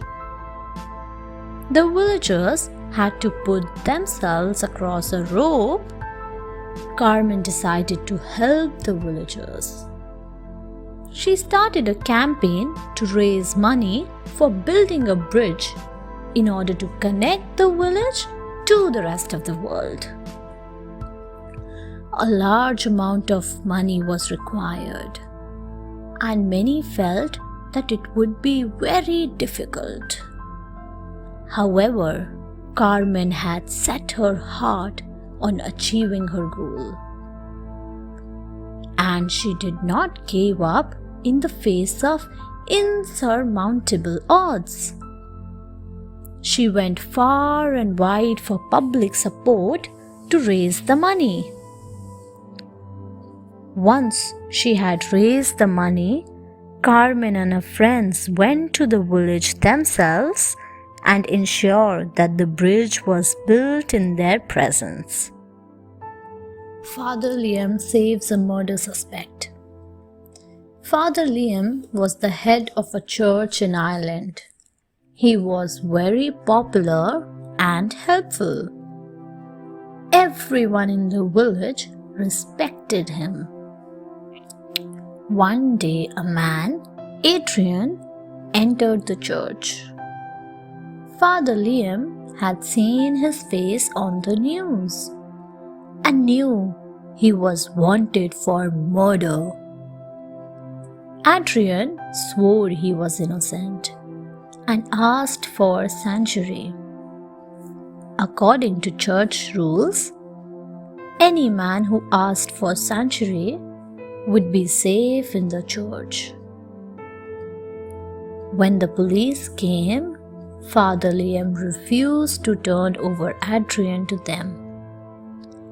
Adrian wanted another investigation to be done, as some important evidence had been overlooked.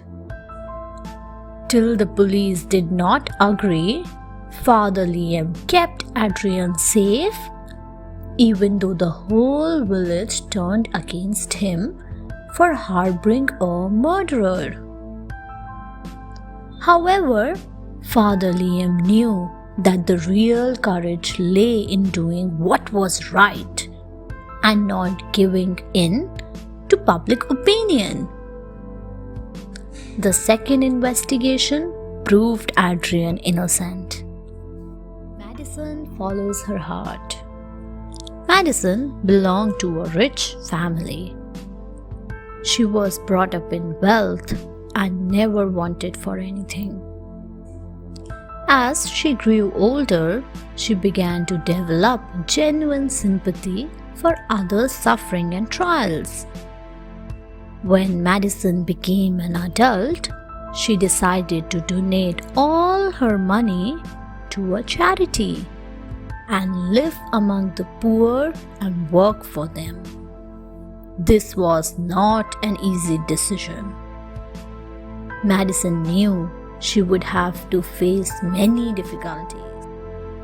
She knew that by giving away all her money, she would lose many pleasures of life.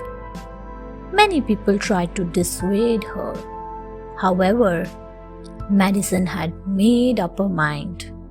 She had the courage to follow her heart, even though it led her onto a hard and difficult path. Despite all the problems she faced later on in life, Madison never regretted her decision. She felt the blessings of the poor were worth more than all the money in the world. Adeline helps her friend. Many years ago, Europe was ravaged by the Second World War. The Jews faced a lot of persecution and were targeted for their religious identity. Anyone who tried to help them was punished along with them. However, despite this, there were many people who came forward to help their Jewish friends. Adeline was one of them. She belonged to a religious Christian family in Germany. One of her best friends was Esther, a Jew. Esther and her family knew that they would soon be sent to prison and were looking for someone to help them. When Adeline came to know about it, she offered to hide them in her house. It was not an easy decision. If anyone found out, Adeline and her family would be sent to prison too. Adeline hid Esther and kept her aged parents in the attic and kept them safe from the Nazi militia. Savannah saves Hannah. Savannah lived in the state of Louisiana in the USA in the 1880s. At that time, slavery was still legal in America. Savannah worked as a slave for a girl named Hannah. She had taken care of Hannah since she was born. Savannah loved her a lot. Hannah also treated her with great respect. She offered to give Savannah her freedom. But Savannah refused because she wanted to stay and take care of Hannah. After the Civil War had ended, the slaves of America were declared free. Many of the freed slaves were looking to take revenge from their former masters, who had treated them cruelly. One day, some freed slaves attacked Hannah's house. Hannah was very scared. Savannah hid her under a bed and told the slaves that there was no white person in the house. against whom they could take revenge. She spoke so truthfully that the slaves believed her and left. Benjamin sacrifices his life for his nation.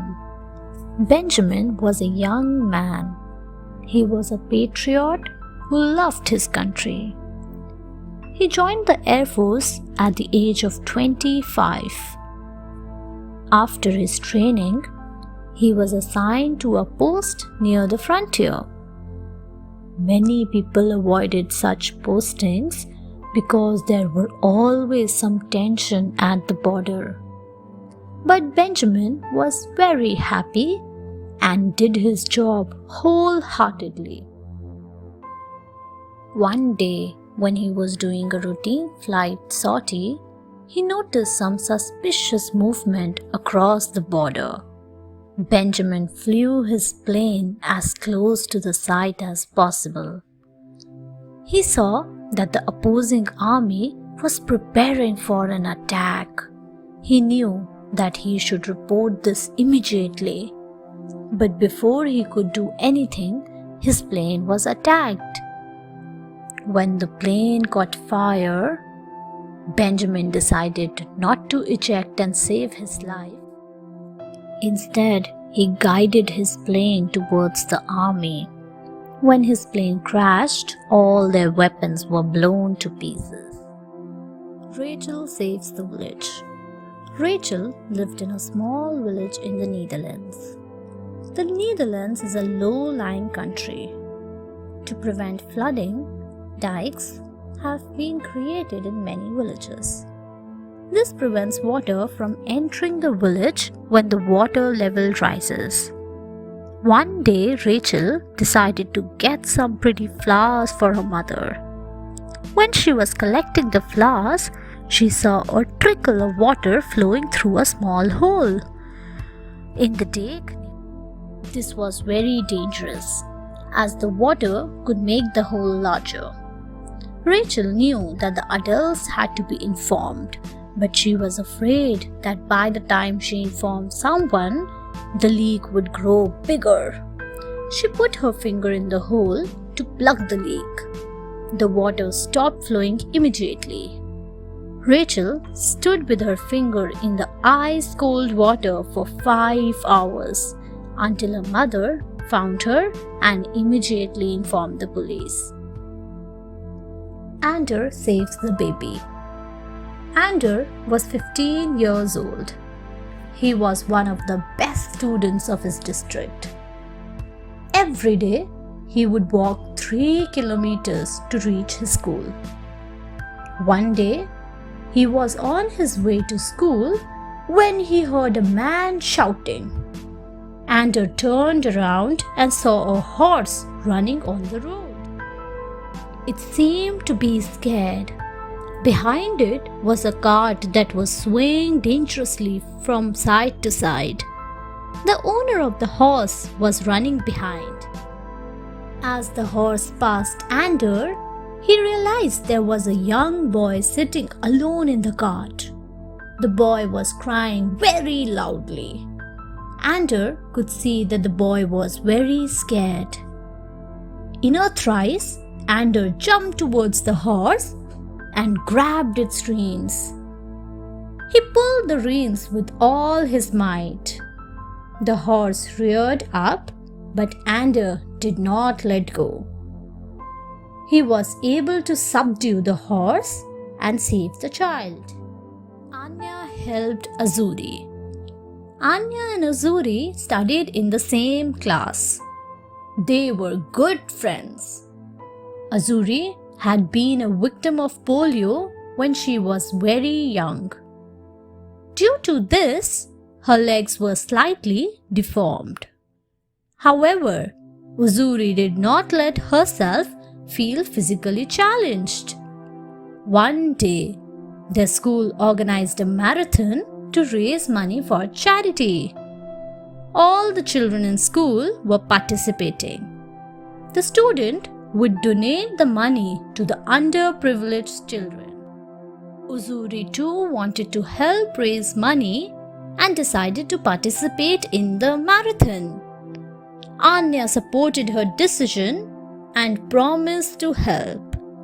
Uzuri could not run very fast. Most of the children had finished the race when she was near the halfway mark. Anya was near the finish line when she noticed Uzuri lagging behind. She came back to help her friend and ran with her. She encouraged her till Uzuri finally crossed the finish line. Edmundo saves his father's life. Edmundo lived with his parents in an upscale area of Sao Paulo. Every year, they used to go to the hills and stay in a secluded cottage. There were no shops or neighbors nearby. Edmundo and his family enjoyed their stay there. One day, they heard an announcement on the radio that a severe storm was expected. Edmundo's father went outside to check whether there was some danger to the house. Unfortunately, he slipped and fell. He hurt himself badly. Edmundo's mother could see that a doctor was needed immediately, but the nearest doctor lived an hour away. Edmundo's father was in great pain and needed medical attention. Edmundo volunteered to bring the doctor. He went out in the raging storm and hiked over the hills until he reached the doctor. By then, the storm had abated and the doctor came back with him. Thanks to Edmundo, his father was saved. Zola fights for her country. Zola lived in South Africa many years ago. At that time, South Africa was under the regime of apartheid. Under this, every person was given a position on the basis of the color of his skin. The white minority lived in great comfort. They had access to whatever they wanted. The blacks, on the other hand, were forced to live in small and cramped quarters. They had access to limited education and had to perform menial jobs. They were not allowed many facilities simply because their skins were black. Many people revolted against this system. The government jailed all those who opposed apartheid. Those who escaped detention went into hiding. They needed help in contacting one another. Zola was only 11 years old girl at that time, but she volunteered to help carry messages from one leader to another. In this way, she helped to keep the movement alive. Adnan fights for women's rights. Adnan was a courier delivery boy and often had to travel at awkward times. One night, when he was returning from a delivery, he saw a girl waiting at the bus stop alone. As he stood at the red light, he realized that a group of teenager boys were harassing the girl by making lewd remarks. Adnan parked his van on the side of the road and went to scold the teenagers. The teenagers did not pay any attention to him and rudely told him to leave. They even threatened to beat him up if he did not leave immediately. Adnan was not scared by these threats. He told them that he would call the police if the boys did not stop harassing the girl. The boys fell silent but did not leave. Adnan knew that they would continue harassing her when he left, so he waited there until the bus came. Eliza stands up against the bullies. Eliza studied in class 6 in a school in London. The school was very strict. However, some students were ill-mannered and would bully others. One day, Eliza found out that these students were bullying one of her classmates. They would take away his books and tear out his homework so that he might be punished by the teachers. Blake was a poor boy and he could not afford to buy new books. Blake was very upset. Eliza advised him to tell the teacher everything, but Blake was too scared. That day, when the school closed, Eliza saw the bullies coming to tease Blake. She boldly went up to them and told them to leave Blake alone, otherwise they would regret it. The bullies laughed at her and teased Blake. Eliza ran to one of the teachers. When the teacher saw the boys misbehaving, he immediately suspended them from the school. Jafar saves the hospital. Jafar used to work in a small hospital in Iraq. As the violence in Iraq escalated, the number of injured patients began to increase. At first, it was only the injured civilians who came. But as the violence progressed, some of the rebels began coming in as well. For the doctors, it made no difference. Every patient was treated to the best of their abilities.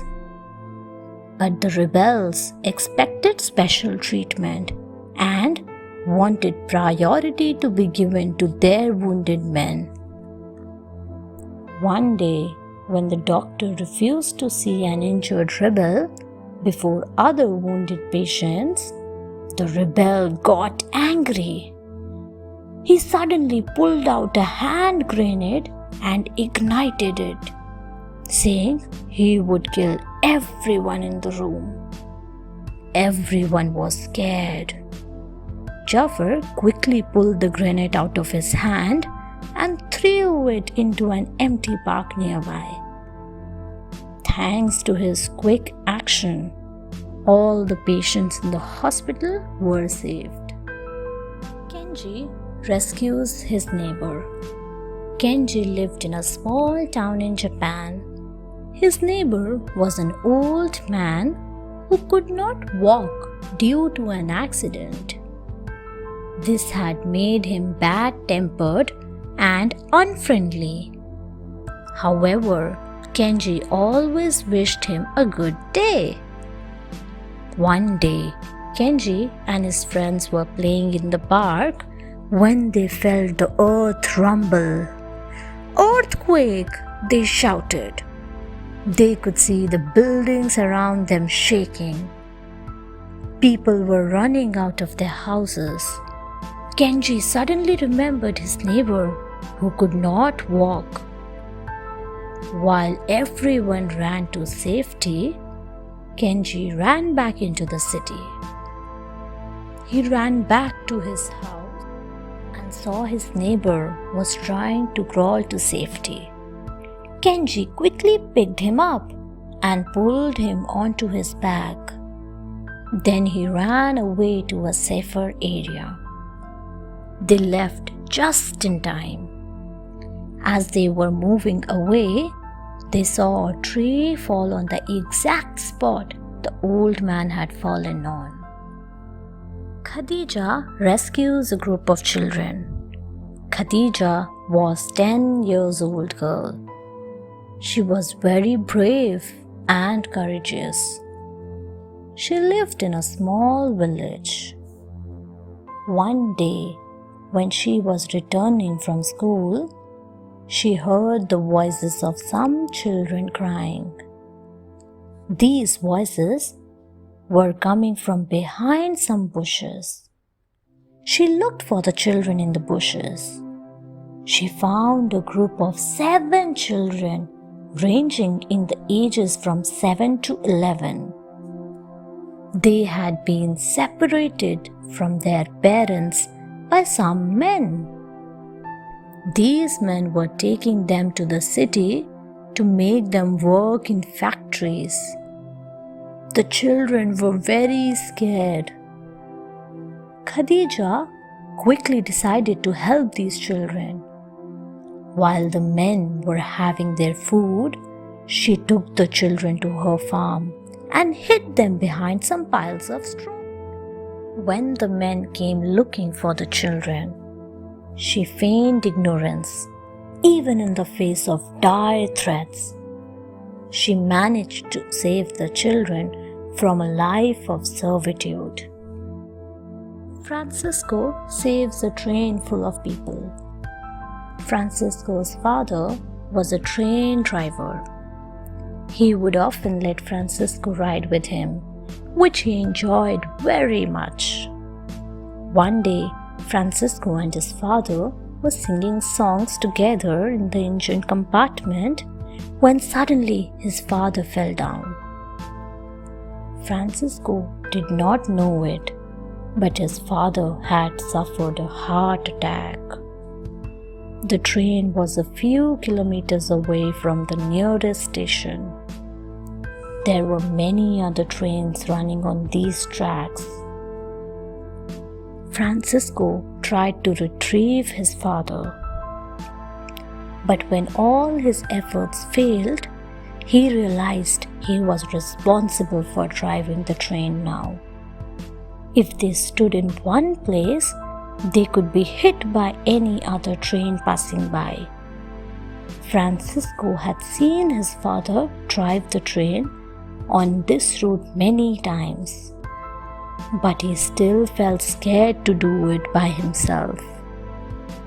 However, he knew there was no other option. He guided the train on the twisted path until they reached the nearest station. Daphros saves her siblings. Daphros lived in Rwanda with a family. She was the eldest of their siblings. One day, while their parents were away at work, a man knocked at their door.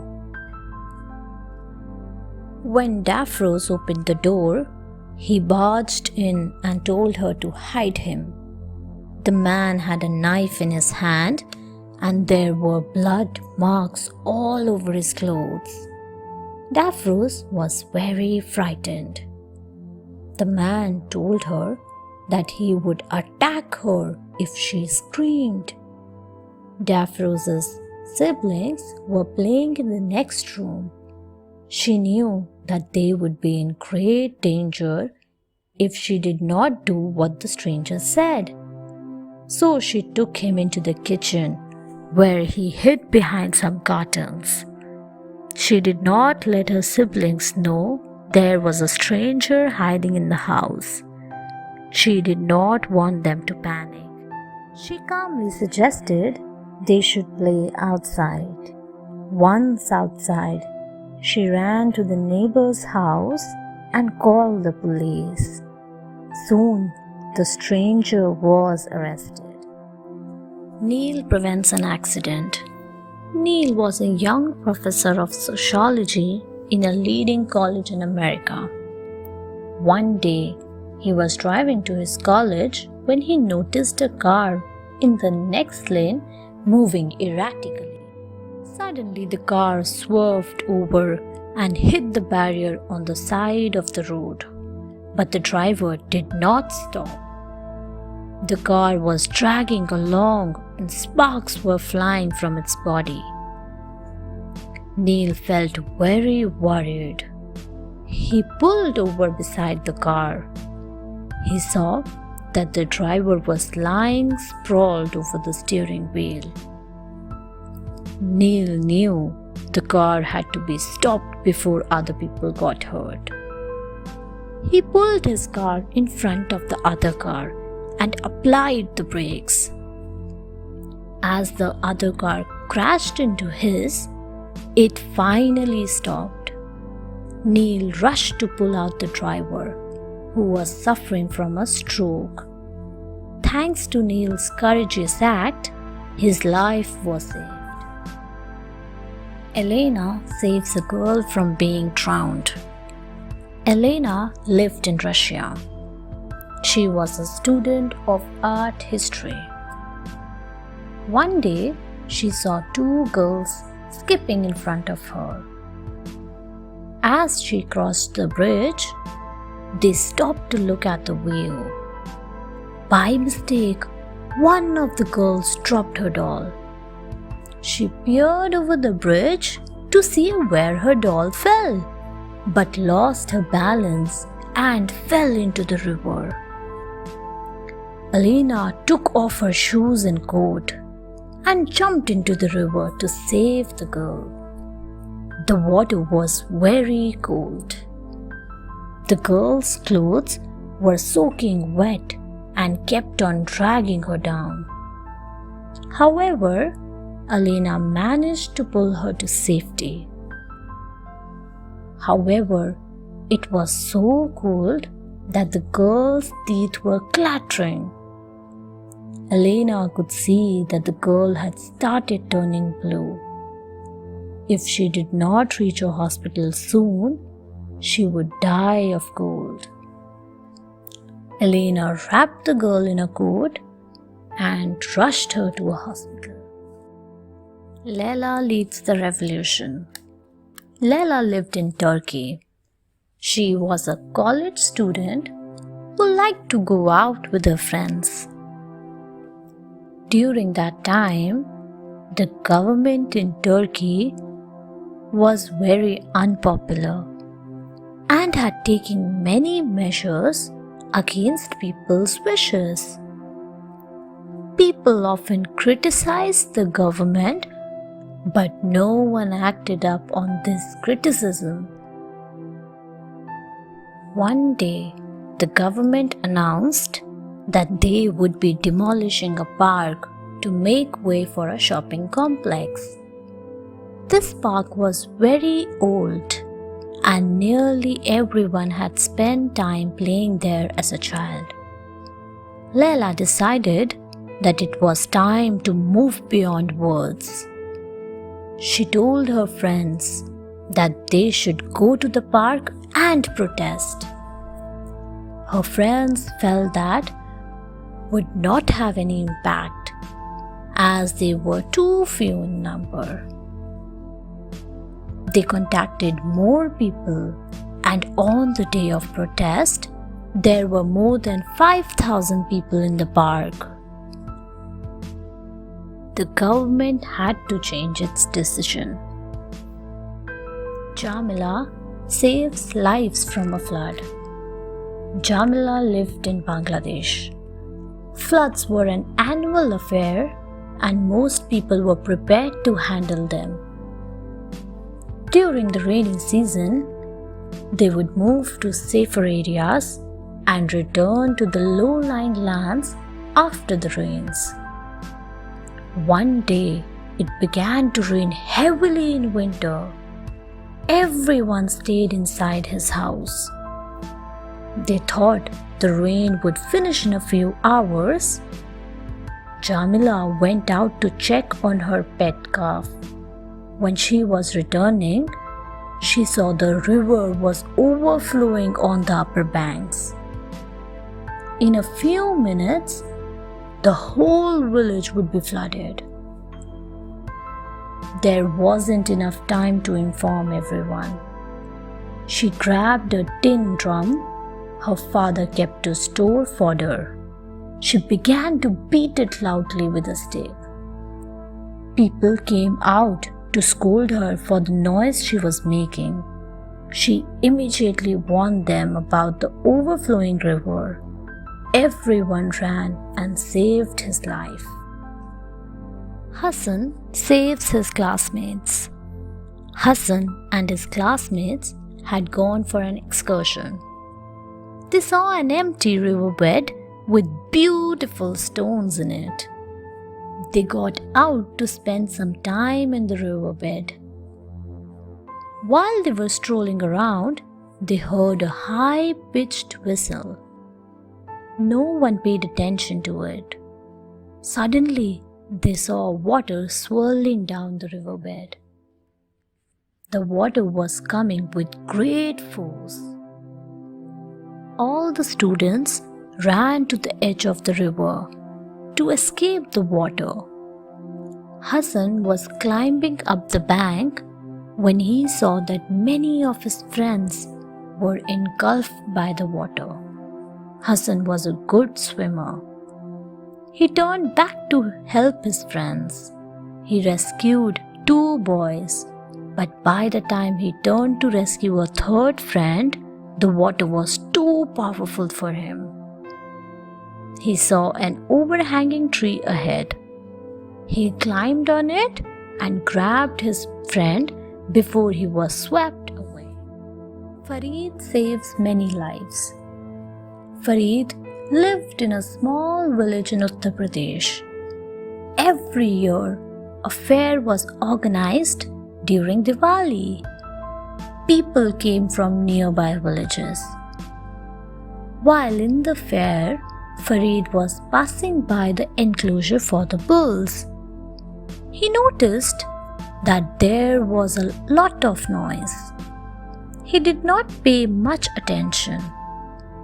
A short while later, he saw a group of men running from the enclosure. One of the bulls had escaped. The noise was enraging it, and by now the bull was acting like a crazy animal. Farid knew that many people would be injured if it entered the main area of the fair. He quickly grabbed a piece of red cloth and ran towards the bull, waving the cloth in its face. He knew this would further enrage the bull, and it would try to attack him. As the bull turned towards him in anger, Farid ran away from the fair, saving many innocents' lives. Harish goes to school. Harish was the son of a lowly village potter. He wanted to go to school, but he was afraid that the other students would not let him enter. He would often stand outside the school compound and try to hear what was being taught. One day, he heard the teacher say that every child in India has the right to education. Harish decided to claim his right. The next day, he went to school. The other boys told him he could not enter because he was a potter's son. "That does not matter," replied Harish. "Everyone has a right to study in our country." The boys were very angry at his answer and beat him up badly, but Harish did not leave the school. He was determined to study. Every day, the boys would beat him, but he did not leave. Finally, they accepted him as their classmate. The coastal area of Andhra Pradesh. One day, the sea was full of high waves. Soon, there was an announcement saying that a hurricane would be hitting their village. When Santosh heard this, he rushed to bring his boats to a safer area before leaving the village. By the time he had dragged his boats to safety, the sky was overcast. Santosh was rushing home when he heard a voice calling for help. He looked around but could see no one. The shouting continued. Santosh was near a cliff. When he looked over the side, he saw a young boy hanging onto a tree growing from the cliff wall. He had been blown over by the strong winds. Risking his own life, Santosh held out his hand to the boy and helped him climb up the cliff wall. He then carried the boy on his back to the nearest shelter. Phidias saves the animals from a flood. Phidias was 11 years old. She lived in a village in Kashmir and loved to play with animals. She had decided to become a veterinary doctor when she grew up. One day, there was a heavy rainfall and River Jhelum began overflowing. No one was prepared for the sudden flood. People scrambled to save their lives and rescue their belongings. Phidias suddenly realized that no one was thinking about the animals. The cows were still inside the barns, the dogs were tied to their posts, and the horses were tied to their carts. They would be killed in the flood. Phidias ran out and tried to save the animals. She untied all the animals. She opened the doors so that the animals might escape to a safer ground. She took the smaller animals like hens, etc., to the roof of her house where they would be safe. Punky helps arrest terrorists. Punky lived in the northeastern part of India. She was a young and courageous girl. Every day, she would go out in the forest and collect leaves and plants to feed her baby goat. One day, when she was climbing the mountains, she saw 3 men hiding behind a tree. She was very curious about them and hid behind a huge rock to find out more. She realized that the men were not Indians. They were terrorists who were plotting something dangerous. Punky silently moved away. Once she was at a distance, she ran back to the city. She did not stop until she reached the police station. She told them what she had seen and guided the policemen back to the spot where the terrorists were hiding. Thanks to Punky, the terrorists were apprehended before they could put their plan into action. Natalie overpowers hijacker. Natalie loved to travel. She used to work as an air hostess, and this gave her an opportunity to see many countries. On one of her flights, she noticed a man behaving strangely. Before she could do anything, the man suddenly jumped up and said, "Nobody should move. I am hijacking the plane." All the passengers were scared, and some people began to scream out of fear. This enraged the hijacker.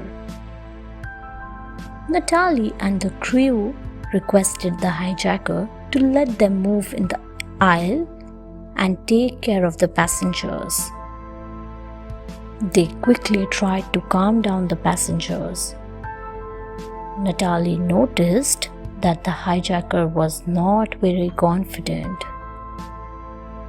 In a short while, he had become very nervous and tense. She waited until he was wiping the perspiration off his face. Suddenly, she lunged for his gun. Once she had his gun, the other crew members managed to restrain him. Rishi puts his duty above everyone. Rishi lived in Leh in Ladakh. He was the manager of a hotel. He loved his work and took great pride in ensuring that the tourists were satisfied. One day, he noticed that there were thick black clouds covering the sky. Rishi advised the tourists not to go outside very far, since it looked as if it would rain heavily. However, no one was prepared for the sudden cloudburst. It seemed as if someone had opened a tap from heaven. Rishi's wife and children were alone at home. He was very worried about them and wanted to check on them. However, he realized that he was more needed at the hotel. Soon, it flooded all over. The tourists had started to panic. Rishi stayed at the hotel and allayed their fears. It was only when the water started receding that he left the hotel to visit his wife and children. He signed up with international organizations to work for free. He liked to help people to the best of his abilities. On one of these trips, Dimitri was sent to a health camp in Central Africa. Dimitri found many people had high fever in the villages adjoining the camp. There was no lab available for him to identify the disease conclusively. But he could see that it was a contagious disease. Many patients were dying of high fever. Those who survived were weak and delirious. In a few days, the other doctors began leaving one by one. They did not want to put their lives at risk. However, Dimitri stayed on. He knew it was very dangerous and he could fall ill as well.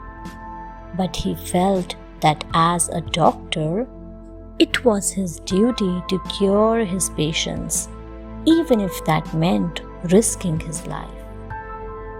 Abbas protects everyone. Abbas was a 35 years old man. One day, he was at the bank when a group of robbers rushed in, brandishing their guns. They asked the bank manager to give them all the cash. All the customers of the bank were forced into the locker room while the robbers collected as much cash as possible. The customers in the locker room were beginning to panic. They pleaded with the robbers to let them go. This angered the robbers. Abbas stepped in. He told the robbers that he would ensure that no one spoke up if they did not harm anyone. Abbas calmed down the panicking customers. He allayed their fears. He also talked with the robbers to soothe them down. He was afraid that they might shoot someone in the heat of the moment. Even though he was scared yet, Abbas saved the hostages from being killed. Alfonso saves the passengers. It was a beautiful day in Cuba. Alfonso and his friends decided to go for a boat ride. When their turn came, Alfonso saw that the boat was already filled with passengers. "Let us wait for the next one," he told his friend. "Do not worry. It is safe. Please get on," said the boatman. His friends also did not want to wait, so Alfonso and his friends boarded the boat. When they reached the middle of the lake, there was a pleasant breeze. Everyone enjoyed it. Suddenly, the wind turned stronger. The boatman turned the boat back to the shore, but the boat was moving very slowly because it was overpacked. Suddenly, a strong gust of wind overturned the boat. Many people began to be drowned. Alfonso pulled some passengers back towards the boat where they could hold on to the lifesavers. He dived into the water and rescued many others. Zane prevents a robbery. Zane was a goat herd. He used to spend his day with his goats in the mountains. One day, when he was returning in the evening, he noticed that 2 goats were missing. He brought the rest of the herd to their enclosure and climbed back up to look for the missing goats. While he was wandering in the mountains, he heard a goat bleating. One of the goats had fallen into a ditch. Its companion was standing nearby and bleating. Zane took out the goat. Then he noticed that there were 3 men hiding behind some bushes. Their attention was on the house higher up. This house belonged to the richest man in the village. His daughter was about to get married. Zane realized that the men were planning to rob the house. He quickly rushed down the mountains and informed the police. The robbers were caught immediately. Eva fights for peace. Eva was born and brought up in a conflict-ridden area of Colombia. She had seen many people die in petty fights, and each fight left someone thirsting for revenge. As she grew older, she realized that the only way to stop this cycle of violence was to stop the violence altogether. Eva decided that she would work to bring peace back to her town. Whenever she heard that 2 people were fighting, she would rush to stop them. Many people got angry with her and told her not to interfere in their personal matters. Others made fun of her. But no matter what happened, Eva kept on preventing fights. Slowly, people began to listen to her. Most people still did not agree with her, but they came to respect her. As time passed, there were not fights at all. The place was now peaceful with no violence. João saves the environment. João lived in Brazil. His house was outside the city and close to the rainforest. His father worked as a health officer for the tribes, who still lived inside the rainforest. One day, an old tribal man came to visit João's father. He was very angry about something and was complaining. João asked his father what the matter was. His father told him that the old man's tribe was being forced to leave their campsite because a company was setting up their wood factory on that spot. João was horrified to think what effect that would have on the environment. he and his friends decided to fight for the trees. They filed many complaints and publicized the whole issue. They went to live in the forest and prevented the factory from being set up by hugging the trees and refusing to leave. Ultimately, the factory was shifted somewhere else. Zua saves her baby brother. Zua lived in a village in Zimbabwe. She loved to play with her baby brother.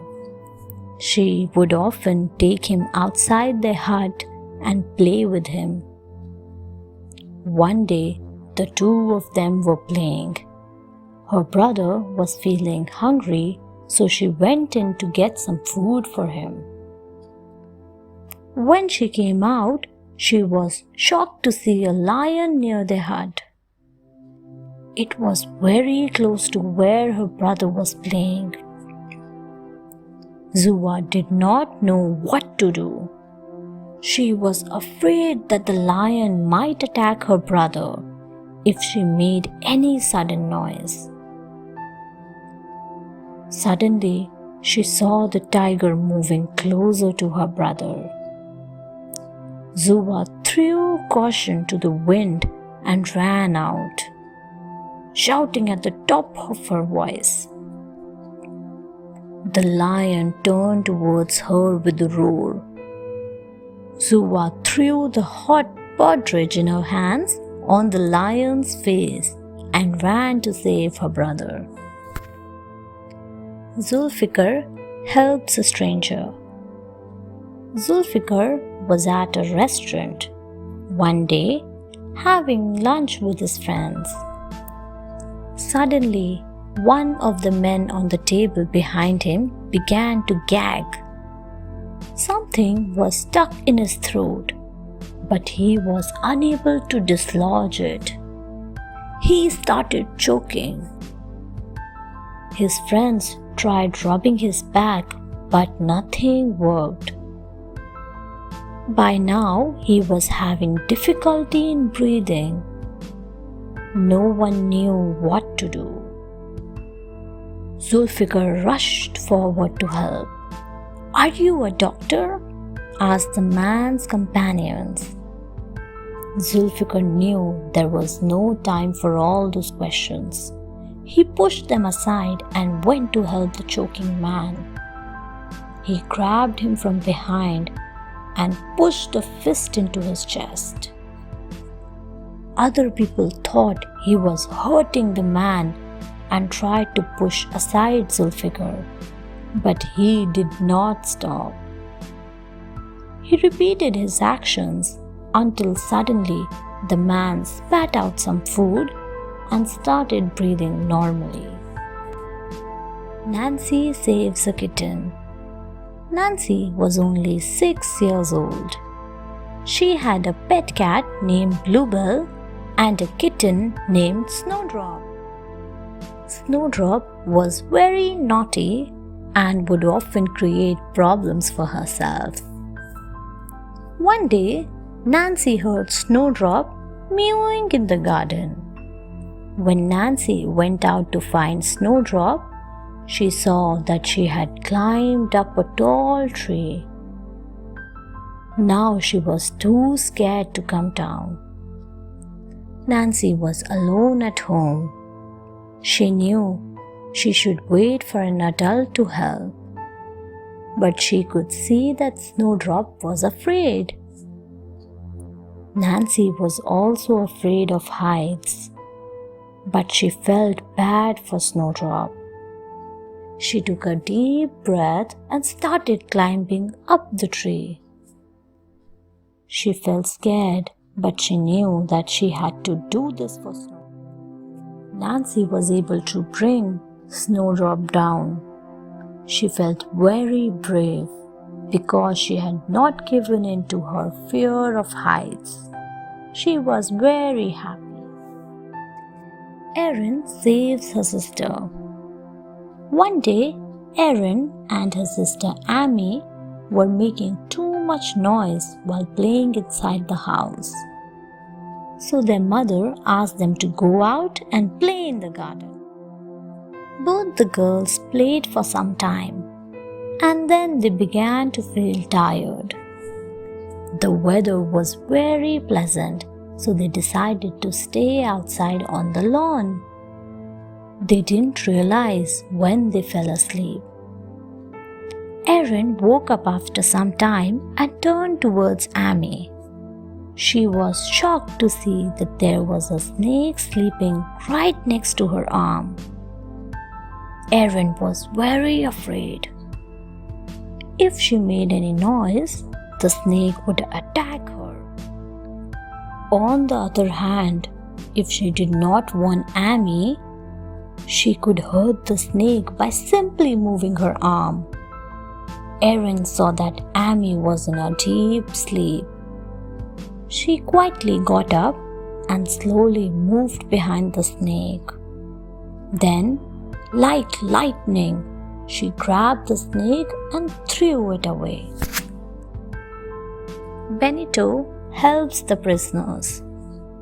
Benito was a young man who wanted to work for the poor.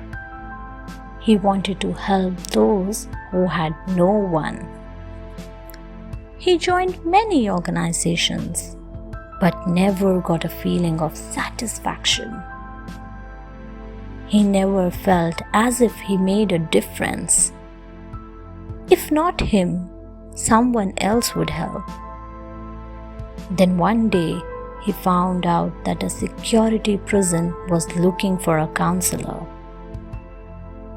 Many people had turned down this job because it meant staying in the prison full time and helping the prisoners.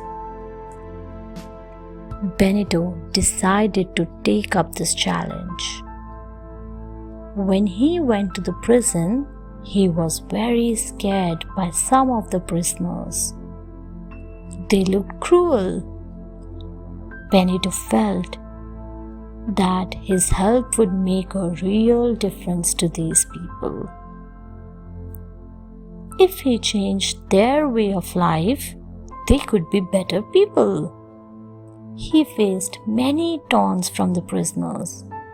A few even attacked him, but Benito tried to reform them. Darius accepts his guilt. Darius was a brash young man. One day, he was speeding down the highway when another car tried to overtake him. Darius swore to prevent him from overtaking. There was an accident and the second car spun out of control. It crashed into the barrier. Many people pulled over to help. No one noticed Darius, who had parked ahead. The next day, Darius read in the newspaper about the accident. He read that the driver was badly hurt. Darius felt very guilty. He knew that he was to blame, but he did not have the courage to accept his mistake. The accident had happened in the night, and the driver only remembered the car he crashed into. Somebody driving a similar car had been arrested. Darius knew he had to step forward to save an innocent man. It was not easy, but somehow he found the courage to do the right thing. Fyodor speaks the truth. Fyodor was a biochemist. He worked in the research division of a multinational company. His job was to conduct quality checks on new products that the company prepared. A few months into his job, Fyodor realized that the company was not following the right procedures. He also found that many products did not meet the safety standards. He immediately informed his supervisors. However, he saw that no charges were made. The firm continued its old style of working. Fyodor did not know what to do. One day, he saw the products of his firm in the market. Fyodor was shocked, for he knew that the products had not met all the safety standards. Fyodor realized that his complaint had not been taken seriously. He immediately contacted the CEO, Chief Executive Officer, directly and told him all the details. The CEO thanked him and ordered the products to be immediately withdrawn. The supervisors were also suspended. Aaron helps a road accident victim. Aaron was a responsible young man. One day, he was out on some official work when he saw that the road was blocked. He thought it was a traffic jam and patiently waited. When the traffic started moving, he saw that there had been an accident. A young lady had been thrown off her two-wheeler. She lay unconscious on one side of the road. People passing by slowed down, but no one stopped to help. They were afraid of getting involved in a medico-legal case. Aaron also continued on his way because he did not want to be late for his work. But then he felt ashamed of himself and pulled over. He took the young lady to the hospital. The doctors told him that he had come just in time. A little more late, the lady would have been dead. Everyone praised Aaron for his good work. Nicole conquers the mountain. Nicole lived in a small village in the shadows of the Andes.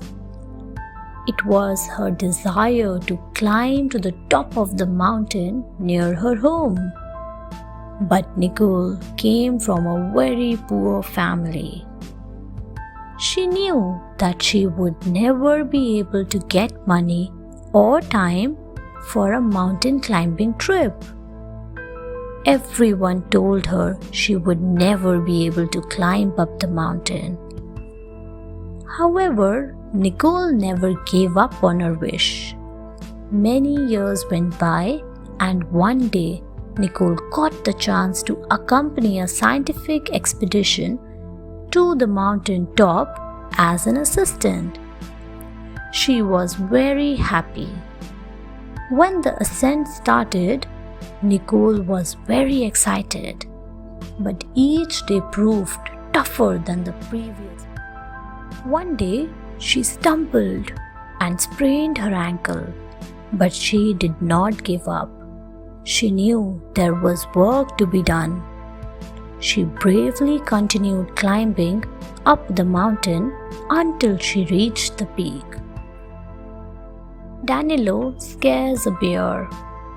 Danilo was a young boy. His parents were animal specialists. They would often travel to different countries to study the animals there.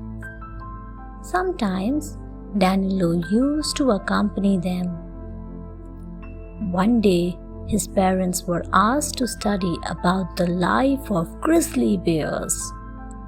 Danilo went with them on the trip. They spent 2 weeks in the jungle and observed the grizzly bears. One day, Danilo was feeling tired, so his parents left him in the camp. While Danilo was resting, he heard some screams. He went out and saw that a grizzly bear was attacking a girl. The girl did not know what to do. Danilo had been observing the bears for quite a few days, and he knew how to scare away a grizzly bear. He ran in front of the bear and raised his arms high. He started shouting loudly. His behavior scared away the bear and saved the girl. Viola is very brave. Viola loved to spend time with her grandmother. One day, her grandmother took her to a farm. Both of them had a lot of fun. On the way back, the tire burst and their car crashed into a pole. Viola hurt her arm badly. She did not know it, but it was actually a fracture. She was going to tell her grandmother when she realized that the accident had given her grandmother a concussion. Viola knew that her grandmother should not be moved.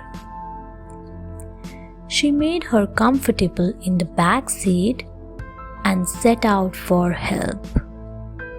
But now it was dark. Viola had to walk for 5 miles on the dark and lonely road before she got help. However, Viola was very brave and knew that her grandmother's life depended on timely medical help. Despite the throbbing pain in her arm, she did not stop until she found help for her grandmother.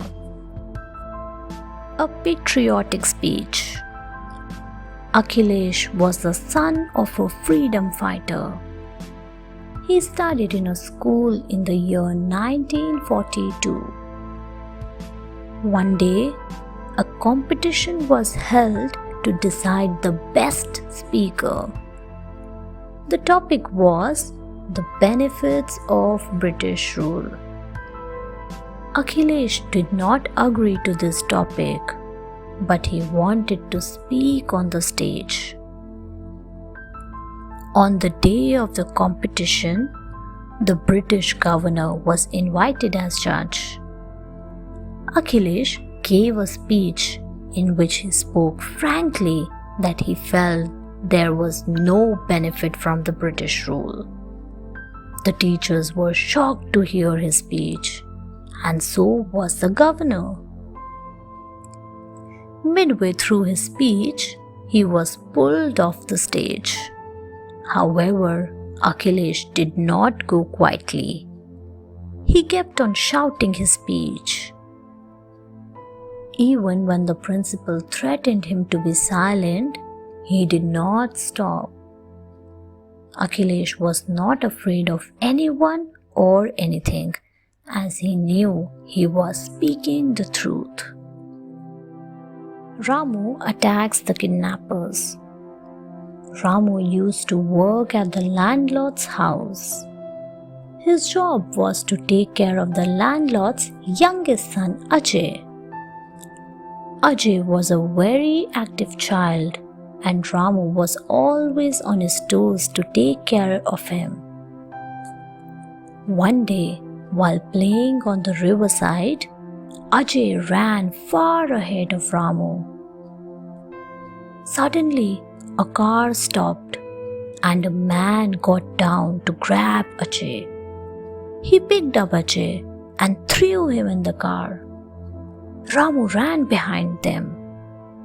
They were already in the car by the time Ramu reached them. He jumped onto the car and hung on until they slowed down.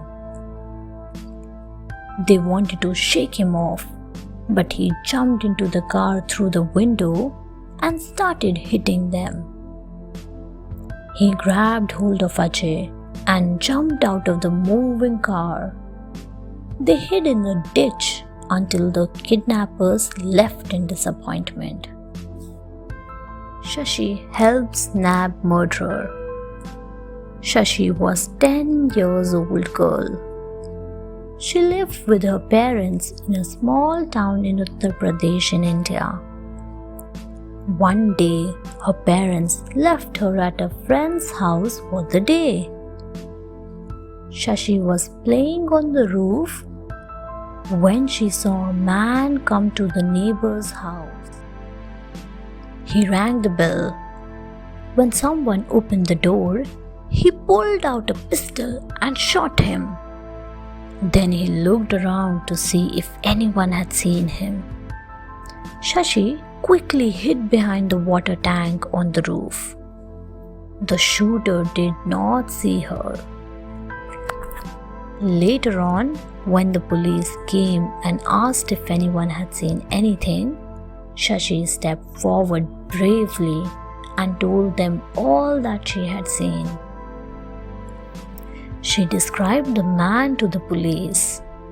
She was not at all afraid that he might harm her. She knew she was doing the right thing. Thanks to Shashi, the shooter was soon apprehended. Nasser saves old man. Nasser was a very lazy boy. He liked to spend his whole time sleeping in the sun.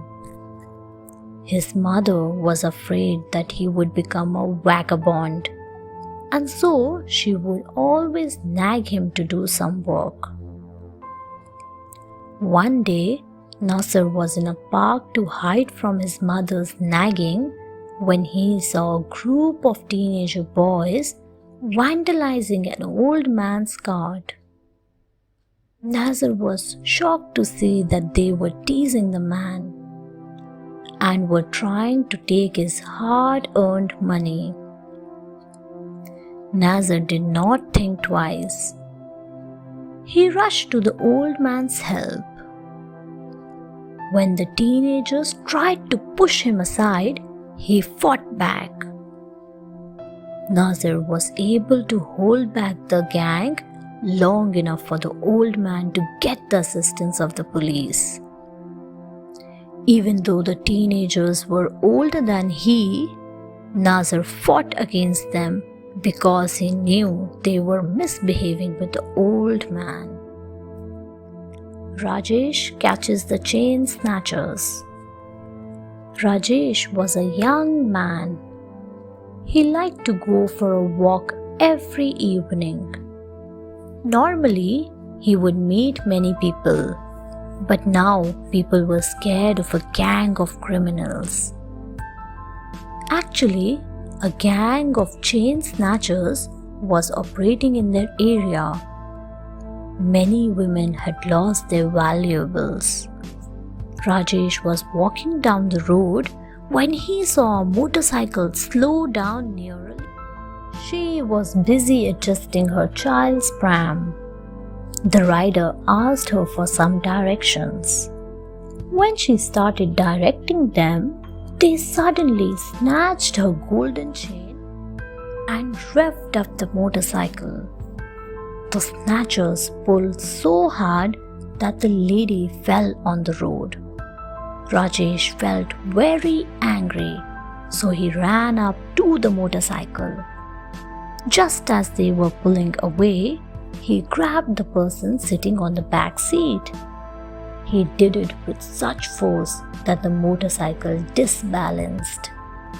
The chain snatchers fell down and were caught by the people.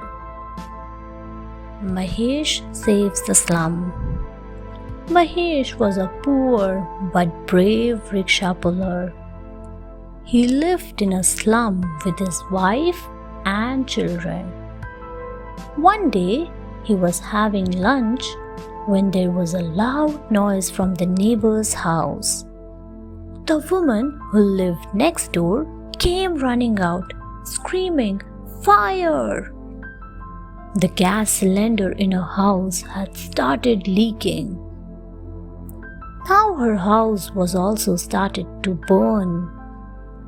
The fire started when she lit a matchstick to turn the burner on. The kitchen contained leaking gas. She needed help.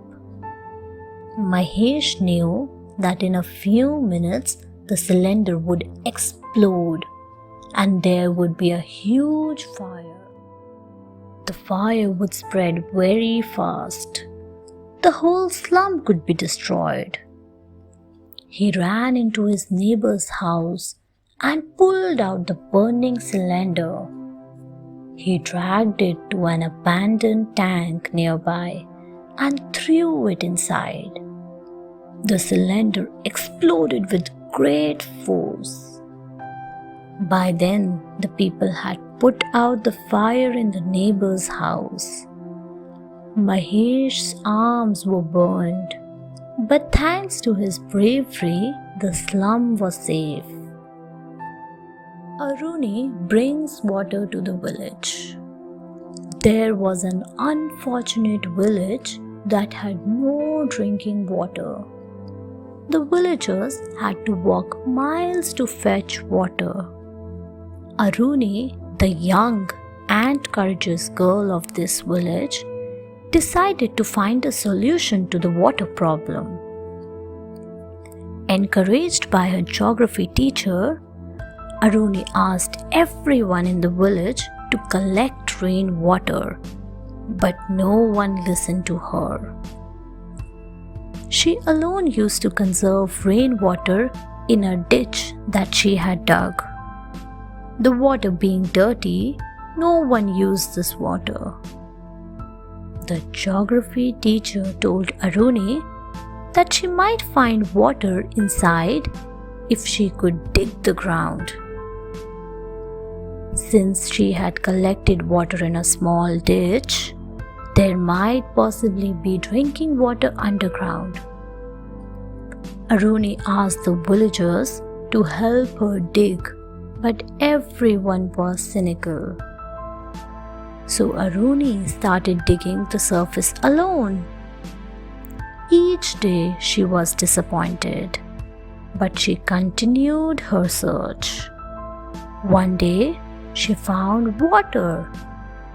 She happily shared water with the villagers. Thanks for watching. Do like, share, subscribe to Sahil Book House.